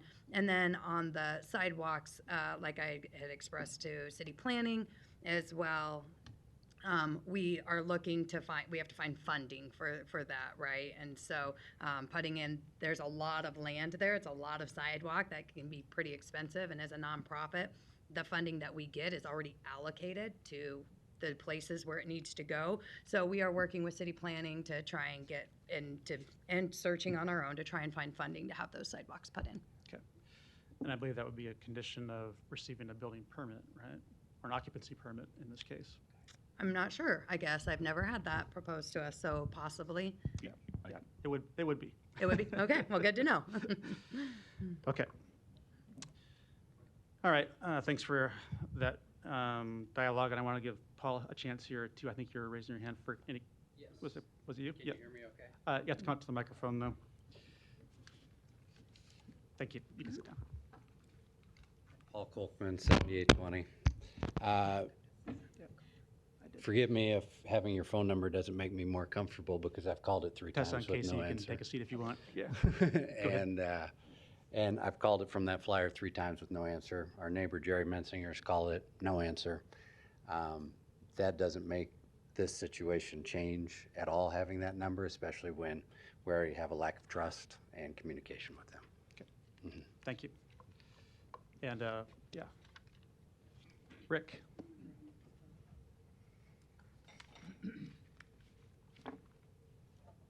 Just a couple of things, and touching on what Paul said. Based on their actions, And what Rick, they get your said. name again for the record. Oh, I'm sorry, Lawrence H. Kolkman, 6825 Country Club Road, better I'll known just as Rick. Some other time. There's already no trust because they came and said they did things that they didn't do. So everything they say, as far as I'm concerned, are things they won't do or can't follow through on. And they bring up the police, and I'm a big supporter of the police. I want that understood. But we have a party house on our street they do nothing about. There may be a second one, actually, and it's the same house in which somebody was killed over a year ago. So I don't know how they're gonna travel these people, and once these people are out the door is the problem. It isn't the cameras, it isn't the sign out, it isn't the keys. It's when they walk out the door that the problems start. And those problems have been talked about. And, you know, I know enough statistics from the petition that Dr. Kolkman passed around to the Homeowners Association poll that 90+% of the population up there that we have been able to reach oppose this. 90% plus. I'm absolute confident in that number. And I don't think they're going to warm up very easy. So thank you for a little extra time. And I'm well aware of the home you're referring to and also the code enforcement issues we've had there, as is Mr. Fanslaw.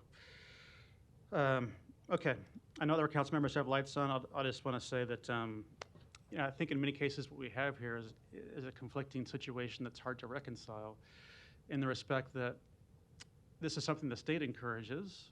I think it is a best practice in terms of reentry into society. And it is the policy of our state that that is best done in residential settings. That's why they're contracting these services in different communities. But it oftentimes causes neighborhood concerns, and I totally understand that too. And in this case, it's one of my neighborhoods.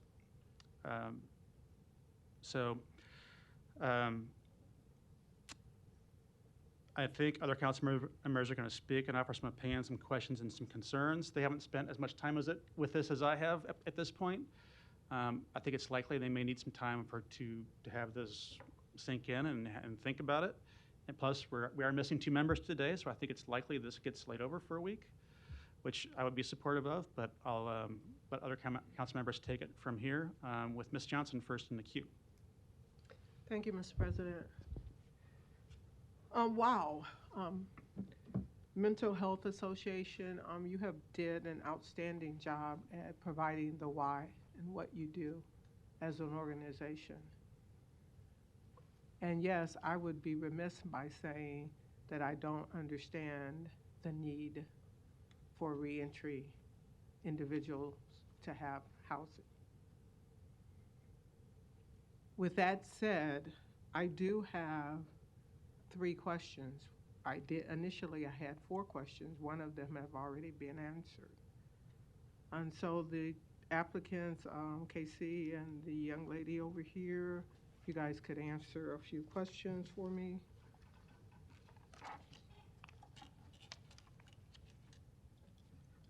My first question is, when did you first contact city planning about your idea?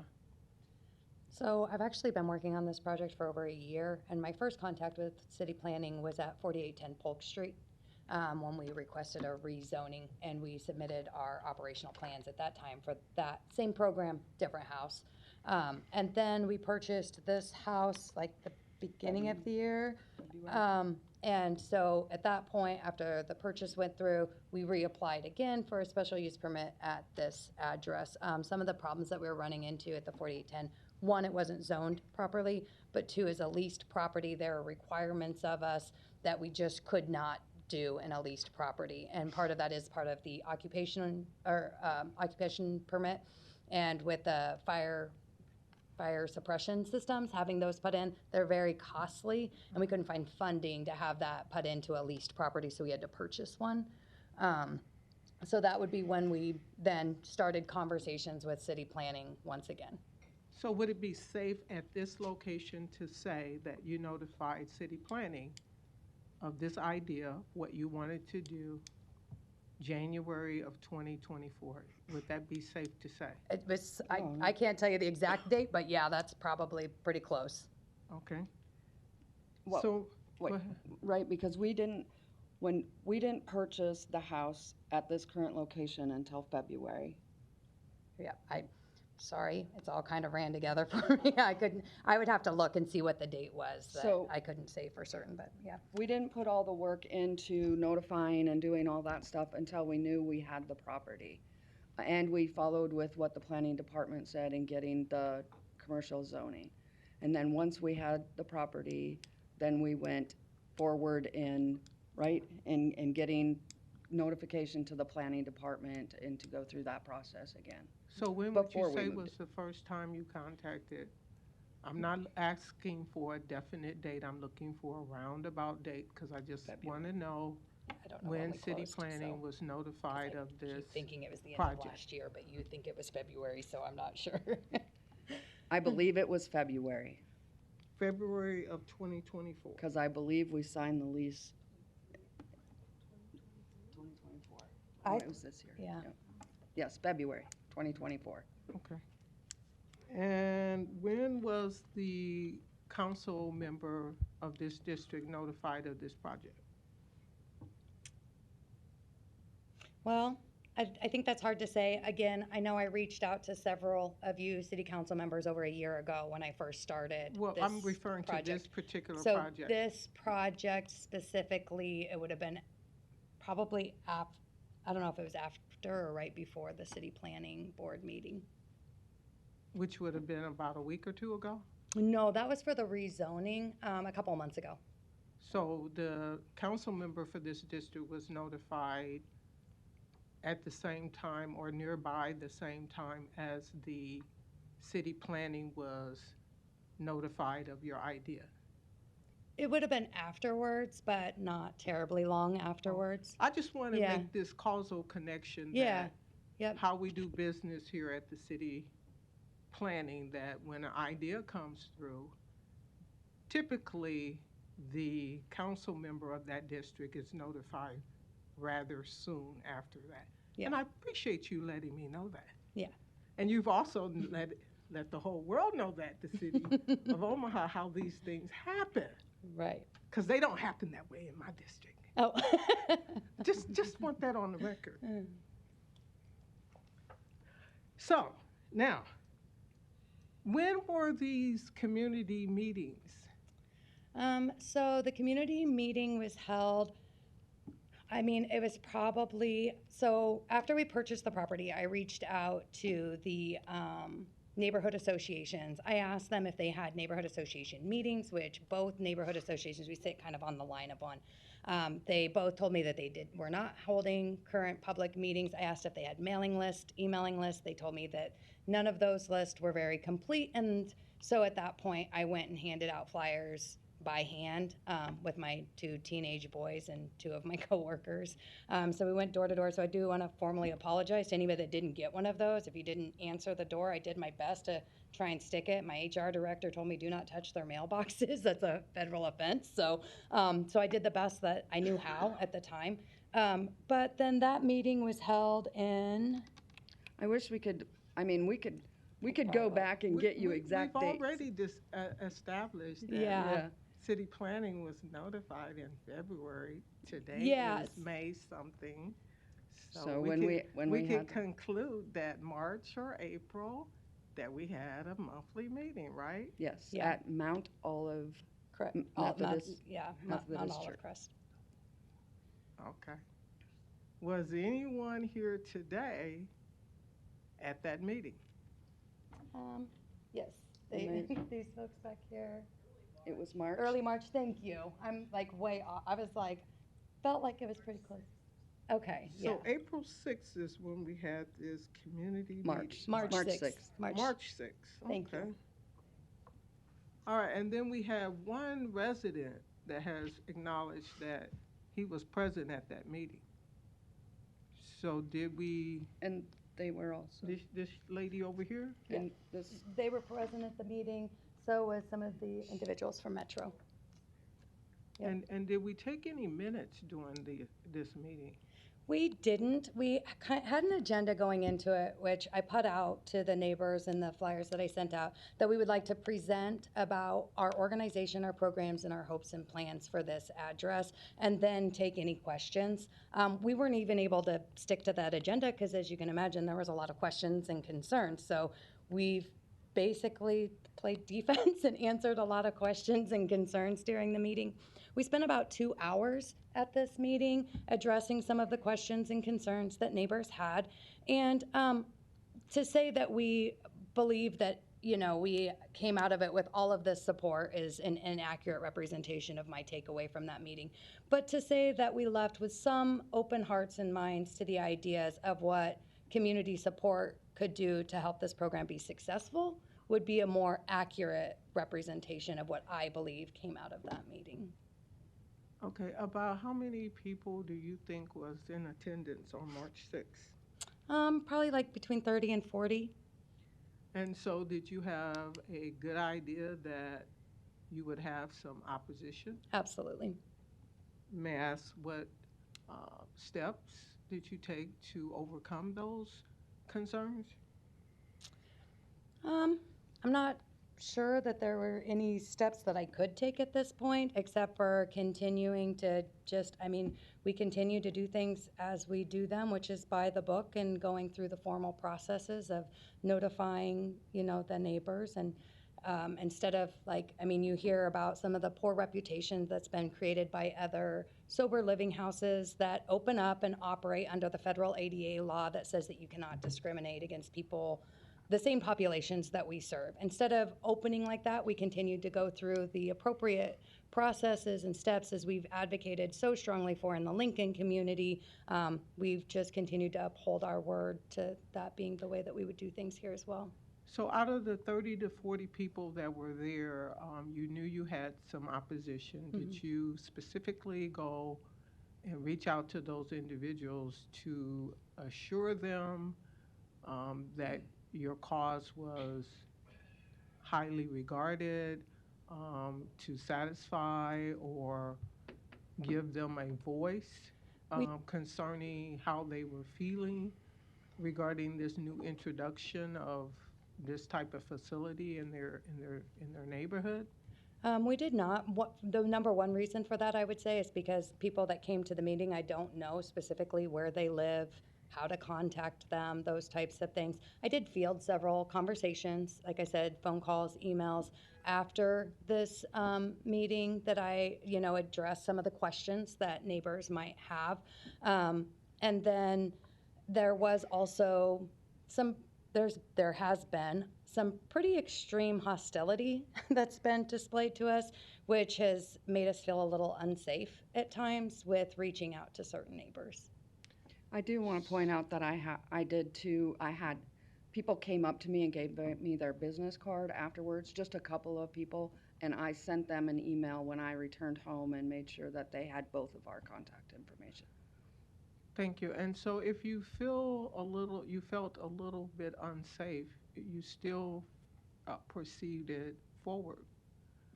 So once you arrive at that destination, how will you mitigate that fear? Because they're still going to be your neighbor.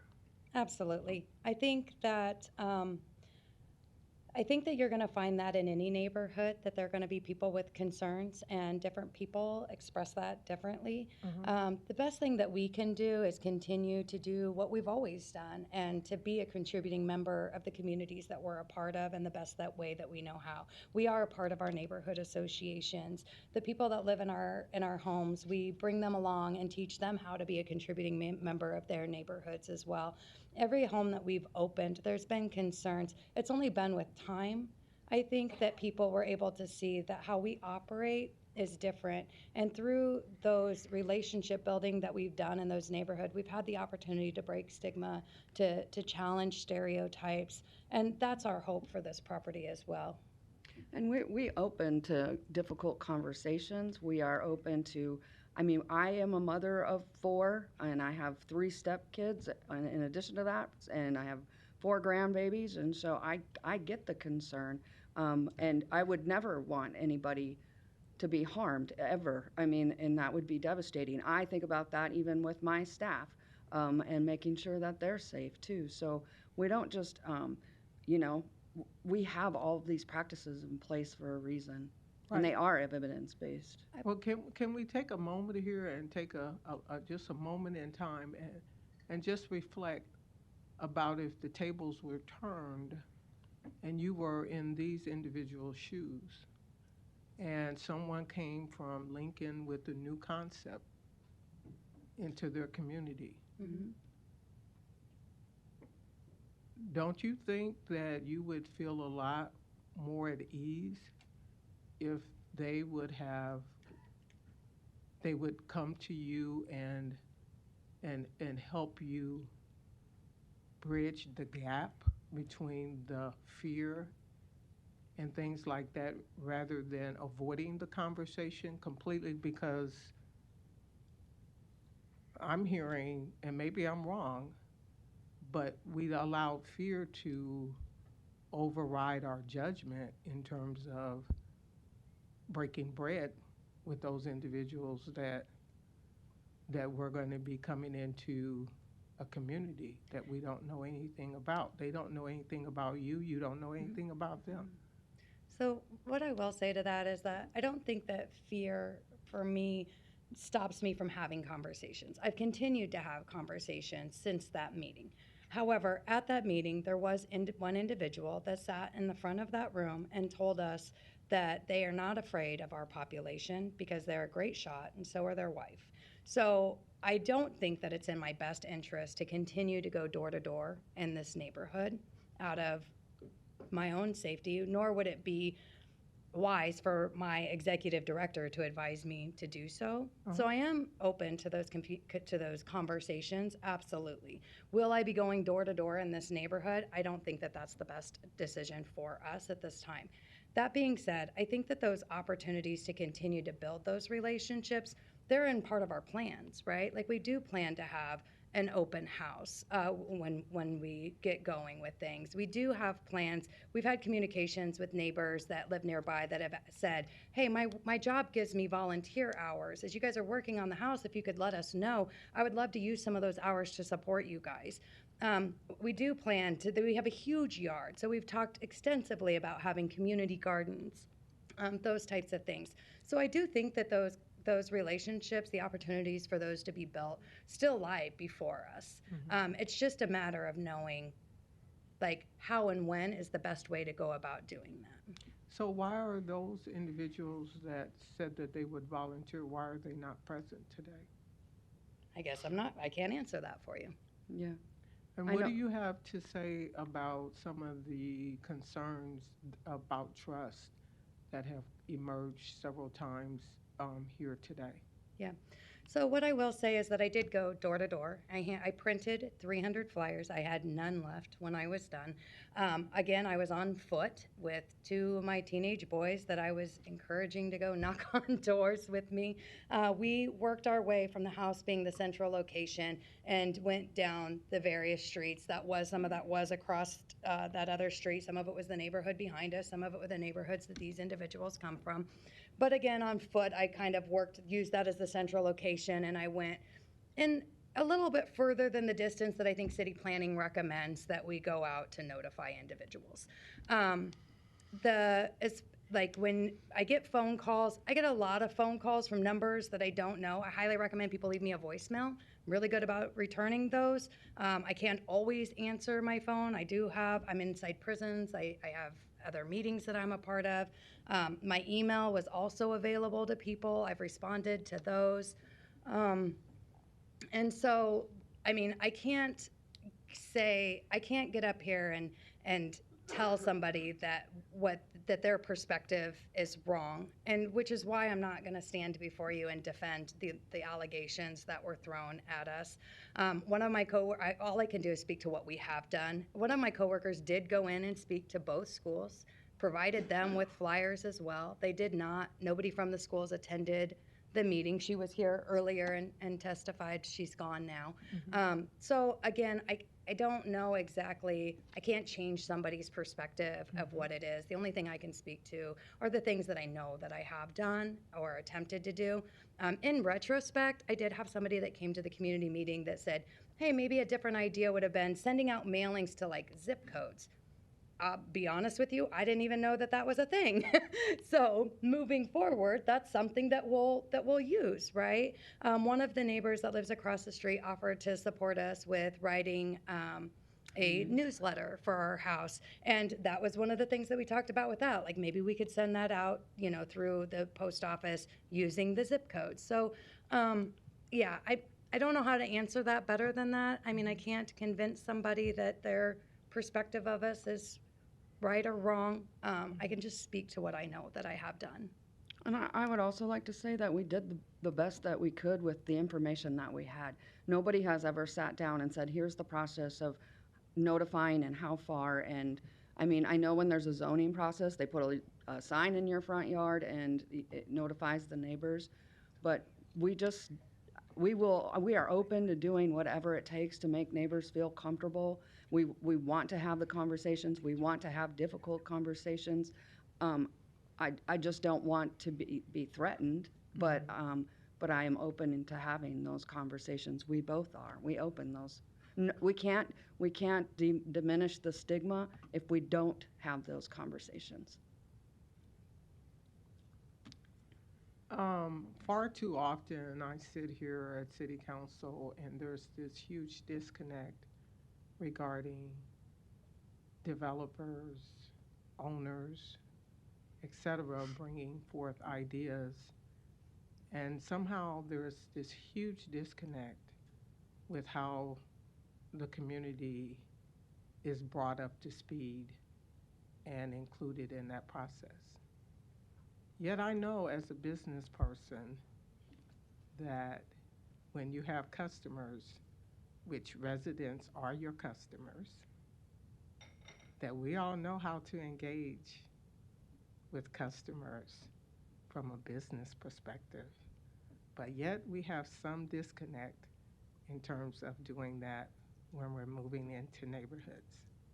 And I find that somewhat concerning, because that's not how the real world works, and I know that. We need to do a better job at engaging the community. Even if city planning tells you a 300-mile radius, which we all know is not large enough for you to properly engage. We need to do a better job at engaging the community. That way we can deal with issues from the front end rather than the whole relationship starting off being horrible and we're trying to climb that hill throughout the whole process. And I think that's why some comments are made about money being the root of the issue, because it seems that way. It just seems that way. So how can we as a community, how can we as a nation, how can we as a city change the narrative and how we do business with the overall community? I will say that this entire almost a year and a half now has been a huge learning curve for me. It is my first time overseeing a project like this where we bring our programs into a new community. Our programs have always existed in a community that Casey and our previous executive worked really hard to develop those relationships prior to me coming. I did have that guidance as well. But it was a learning curve for me. And I would say that I went well over 300 feet by foot. But like I said, that is a learning opportunity for me. How do we go about? And I did reach out to my HR director and said, what can I do? Do I stick them in their mailboxes? Like, what do I do? And she was like, no, you absolutely cannot do that.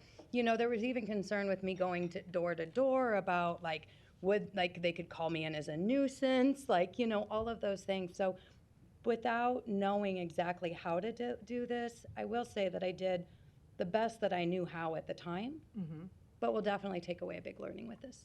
Yeah. I don't know, for me even, when people come to my door that I don't know, they don't answer. I don't answer it, you know? So I think learning how to connect with the community, if we would want to ever do this again, like how do we do this if people aren't going to answer the door? Or like Tessa said, I too, if I don't know necessarily the number on my phone who's calling me, I wait till it goes to voicemail because I have lots of phone calls to return every day. So we are open again to learning whatever it is that we need to do to work with neighborhoods. Our neighborhoods in Lincoln, 100%, well, I better not say that. That was an overestimate. So they support us, and they come to our events. We have annual grill and chills. We are listed on their neighborhood association. We have been. I don't know if we are listed now, but I took pictures when they put us on their website and thanked us for being a part of their community. So whatever it is we can do, we are willing to do that. Thank you. Thank you, Mr. Hug. I have to stand, I'm sorry. And then I can see you better. Yeah, I can see you better too. I got a lot of questions, I made notes, so humor me. We all have all the city council members have the letter of support from Sheriff Aaron Hansen. Did you reach out to the Omaha Police? So Sheriff Hansen had talked with me about setting up a meeting for me to meet, I believe it's the captain of that district. So I think that is my understanding of our conversation, is that he'll arrange for that meeting so that we can start to build that relationship. But you did as well. not reach out to the Omaha No. Police? Okay. There's been talk about this petition. I've looked in what I have. I haven't seen the petition. Have anybody else seen that petition? Yep. It's in there? I just can't find it? We do have the petition. It's accurate to say there's 237 signatures, yes. Okay, can I get a copy of that? Sure. Okay. And can I get a copy of that? Yep, we'll submit it for the public record. Yeah, yeah, if you want to submit it for the We'll public get record. it. Yeah. We'll get it from the clerk. That's fine. You can bring it down if you want. You have it, right? I do have it on email. Yeah. Okay, all right. You mentioned 4810 Polk Street. I'm familiar with that because when we were looking at houses, we looked at buying that. What happened with that? Was that, so this current property was not your first choice? Correct. So that property was zoned as an R5. The neighborhood to one side of that, to the west side of that, was all residential R4. the property that was like butted up adjacent to it was an R6, and everything across the street was an R7. So when I originally looked at it, I thought it was zoned right because, you know, sometimes those maps get a little wonky on you. And then when you zoned in, you realized it was an R5 rather than an R6. So I had asked for a rezoning to rezone that from R5 to R6. That was denied by both the city planning and city council at that time. Saying it didn't fit the master plan. Yes. Okay. This is for the opponents. I didn't hear everything everybody said, but those who did speak, would you reiterate your professions for me, please? We can't do that? That's come up one at a time to the microphone if that's Okay. what you want to do. I'm a surgeon. Attorney. Forensic accountant. Retired banker. I was told that's inappropriate, but, Yeah. but thank Yeah. you. Thank you. I'm new.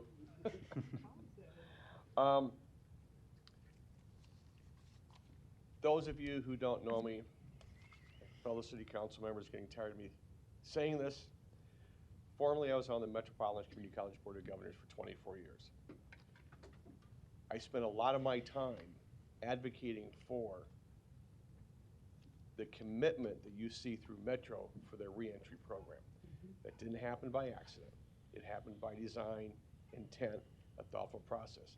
I have been inside the penitentiaries going to GED graduations. So I get it. I understand it. I understand your mission.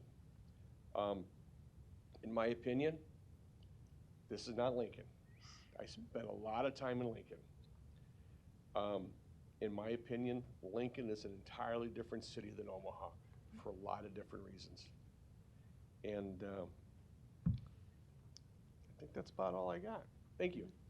I would just like to comment to that I absolutely 100% agree with you. Part of the reason that I took the oversight of this expansion into Omaha is because this was a community that when I was at my worst that I took a lot from. And I saw this as an opportunity to come back and put something good back into this community. And that's why I have such a passion for this project. I appreciate that, but I still hold my opinion that Lincoln is a different community than Omaha is in a lot of respects. Restaurants being one of them. Also agree with that. All right, thank you. Ms. Melton, you're recognized. Thank you. And first, I just want to say, Tess, I have the utmost respect for you. You have to be exhausted. I am. Going to law school with two boys, I've been there, done that, but I didn't come to a council meeting after I got done with my final. So I have to Finished tell you, with I a have the 98 if it utmost matters. respect for what you do and for this. I am going to have to say, though, great house, wrong location. I really don't feel that this is the right spot for this neighborhood. Yes, and you could go smaller, and if you do go with the smaller houses, maybe it'll be easier, but having potentially nine right there in that neighborhood next to the school, I just don't think it's the right place for this house. But I too have the utmost respect for you, and I was hoping you would find a different place that maybe wasn't right there, right in the middle of a neighborhood like this and right next door to a school. But I know that I saw Mr. Katsky, I think he wanted to go. Would you like to come back up? Did you have a few words? If you two could just have a seat, and I'll let Mr. Katsky say a few words. Thank you. Again, Jason Caskey, 6038 Country Club Oaks Place. A recurring theme that I have heard that's causing myself and my neighbors additional concern is we've got more of this. They keep reiterating they're a not-for-profit. Great, I work for not-for-profits. The concern is they don't have money for trees. This property was not cheap. Ongoing, obligations with respect to this program takes funds. And this is not a cheap neighborhood. And operating on a shoestring without the right capitalization for the project adds yet another layer of complexity for this. Notwithstanding that, I agree with you and thank you. This is a great program they're running, not a great spot for it, but if you compound that with a lack of capitalization for the program, oh man, please don't bring that into my neighborhood. Thank you. Thank you. Well, and this is a struggle. This one is a struggle because I think the program's great. Tess, I met with you a year ago. I was impressed with you then. I've remained impressed with you now, even more so. It sounds like the program has worked, but I really don't think putting it right here in this neighborhood with the neighbors. Now, at this point, I think I have a plane to catch too. I was just smart enough to make mine a little later than Councilman Harding. In my opinion, I just think, could we do this? I agree with everything Sheriff Hansen said in his letter. I completely agree. I think this is what we need. I think that I'm not sure how we work, if we can work with some other community groups, if you can work with some other realtors, even contact Omaha Area Board of Realtors, and maybe try and find a spot that is still somewhat residential, but maybe not right in the middle of a neighborhood next to a school. Maybe one that try a house that's a little smaller to start out with, because I think you started with a smaller house in Lincoln and then kind of worked your way up. Those are some of my suggestions, and I can tell you, it's not my district, but I've heard from many constituents who live in the neighborhood. Mr. Gordon, I'm gonna give you 60 seconds, but you have to walk up. You can't yell from the gallery. I don't want to belabor and repeat. And I'm sorry, I just, Sorry, Scott state your Gordon. name and address Yeah, again. 6052 Country Club Road. A suggestion is another program in Omaha, Sacred Heart of the Ministries, 24th and Lake. They have a similar type of program as this. They represent a great vision, similar to what you guys do. And they bring the entire community around that, and it is an awesome organization. And I think that you should reach out to those individuals that run that. I'm blanking on Bill's last name. But yes, that's a suggestion. I agree with you, Congresswoman. Sorry, got a cold. Councilwoman, sorry. But yeah, so that's the suggestion that I have. You got to find a community that's going to support it. But are you insured? Thank you. All right. Tessa, I'm gonna give you 60 seconds if you want to respond. The only response that I have to that is that our previous all neighborhoods have schools, parks, libraries, churches in them. Our previous properties, daycares, our previous properties have also been located next to those. And as you've heard from Joe Wright, we've never had any incidents with those properties being in proximity to these locations. Being in neighborhoods is what makes our programs work. And so I appreciate that. I think I shared some with you when we met. I have had, just in my own district, so many of these homes that have caused such disruption to neighbors and neighborhoods. And I get it, they weren't run by you. But I don't know that I'm there yet, that I can now just approve one of these because of the amount of time, energy, and really trauma that another home had caused, who did not have appropriate supervision or supervisors that didn't care, continue to cause problems. And then they just moved the people to another neighborhood, and I believe it was in Brinker's neighborhood. All of a sudden, he had one. Councilman Harding had I said, that sounds like the problem person that left my neighborhood. So then what they're doing is just moving them around so that they're creating problems in all kinds of other neighborhoods. And so while I agree with this concept, I'm just not sure I'm there yet because of the number of bad experiences that I've already had for homes that we don't get to have permits with because it was 3 or 4 or less. I think that's the cutoff. And so right now, I'm just not quite there that I would want to put the homes that I've had problems with right here in this neighborhood. Thank you. Mr. Rowe, you're recognized. Thank you, Mr. President. I just wanted to take a moment to applaud both sides. This is obviously a contentious conversation that we've had this afternoon. There are communities in the country where things would have gotten out of hand because there is such differences of opinion. And so for me, I just want to applaud you and thank you for being professional for listening to each other. And that kind of brings me to my point. I think that we didn't have that community engagement. I'm going to agree with Councilmember Johnson. When you have a contentious issue like this, and we knew it going in that it could be contentious, you have to go the extra mile. You have to get buy-in from a majority of people, or you have things that become contentious. My problem too is the location. I have a very respected friend that works in retired from probation, and he called me last night and he said, Don, you cannot vote for that location. It's just a bad location for that type of use. And I appreciate him. I told him I'd take it under advisement. You know, the 4810 Polk, I remember that conversation, and I remember telling Tessa, love your mission, love what you're doing. We need it in Omaha, but it's got to be in the right location. And 4810 Polk, one of the major problems with that site was it backed up to a park. I mean, the backyard of the property was in a park, and there was concern for the safety of kids that were playing in the park. And I have concerns with this location being so close to an elementary school right across the street. I did drive up there. I did drive through the neighborhood. I wanted to get a real feel and not just take the documents for what they are, but I drove through the neighborhood. That the middle school is close by.